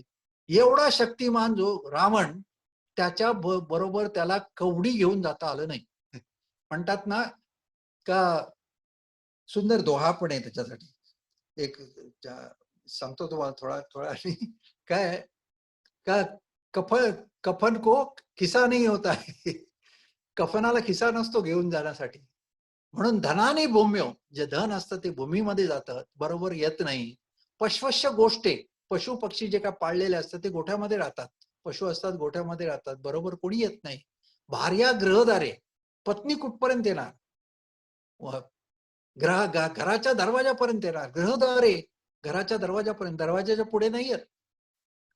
आणि जनस्मशाने, जे का अपतेष्ट आलेले असतात, लोक आलेले असतात, ती कुठपर्यंत येतात, स्मशानात पोहोचवण्यापर्यंत येतात. त्याच्या पुढे कोण नाही येत.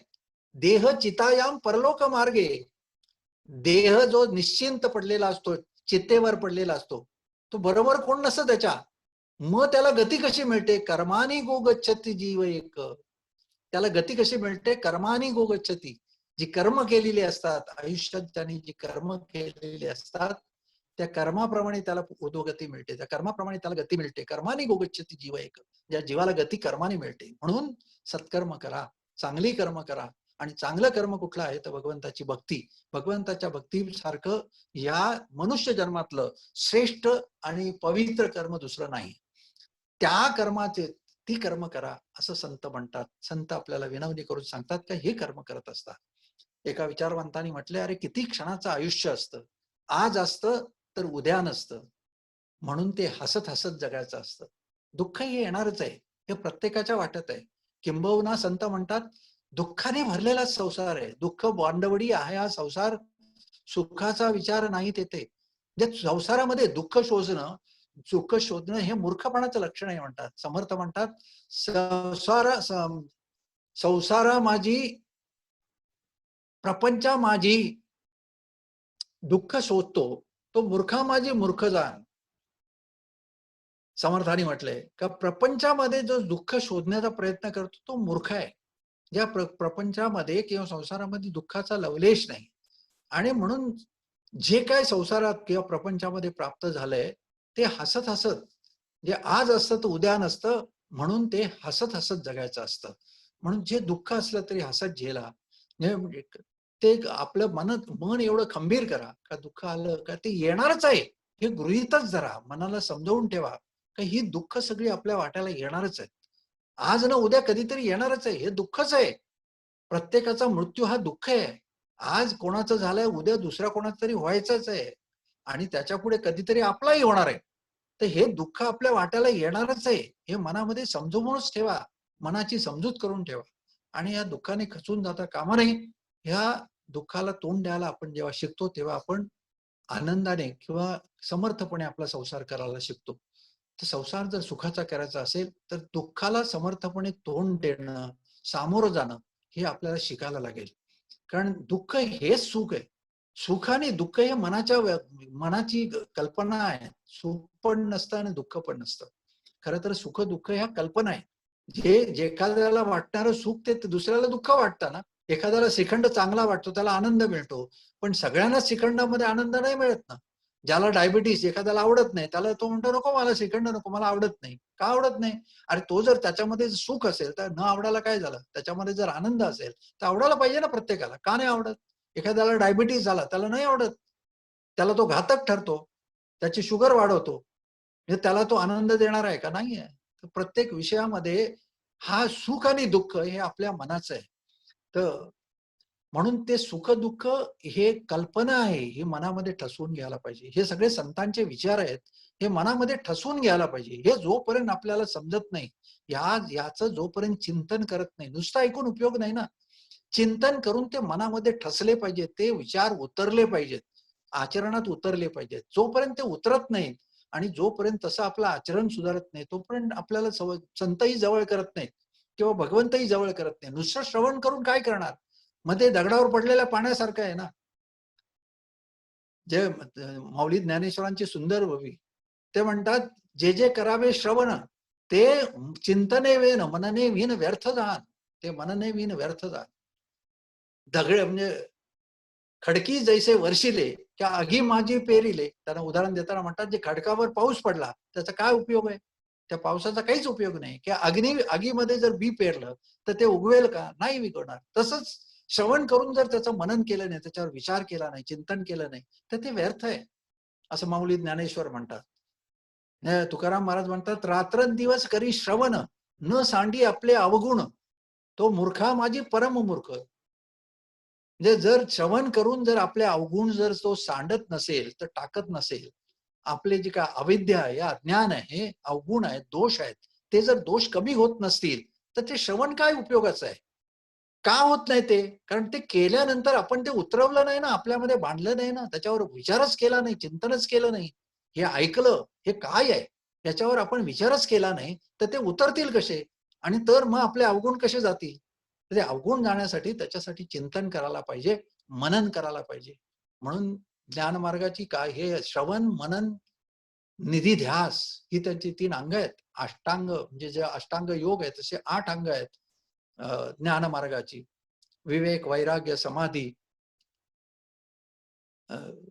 आणि श्रवण, मनन, निधी ध्यास ही शेवटची 3 आहेत. तर अशी 8 आहेत. 8 आहे. तर हे श्रवण, मनन, निधी ध्यास हे फार महत्वाचं आहे. श्रवण केल्यानंतर त्याचं मनन व्हायला पाहिजे, त्याचा ध्यास लागायला पाहिजे. असं हे आजचं हे प्रवचन. मला म्हणजे खरं तर वेळ झालीच आहे भरपूर. 1 तास जास्त झाला, 1 तास 20 मिनिटं झाली. पण काय असे ना, चांगला सत्कारणी लागतो आपला वेळ. आणि आजची ही प्रवचन सेवा जी ही केवळ विशेष कारणाने म्हणजे आमचे मेव्हणे सदानंद पांडुरंग पाटील यांच्या मृत्यूप्रित्यर्थ म्हणजे या करोनामुळे आम्हाला 13वं करता आलं नाही व्यवस्थित. 13व्याचा कार्यक्रम म्हणजे विधी सगळ्या केल्या, पण लोकांना येता आलं नाही.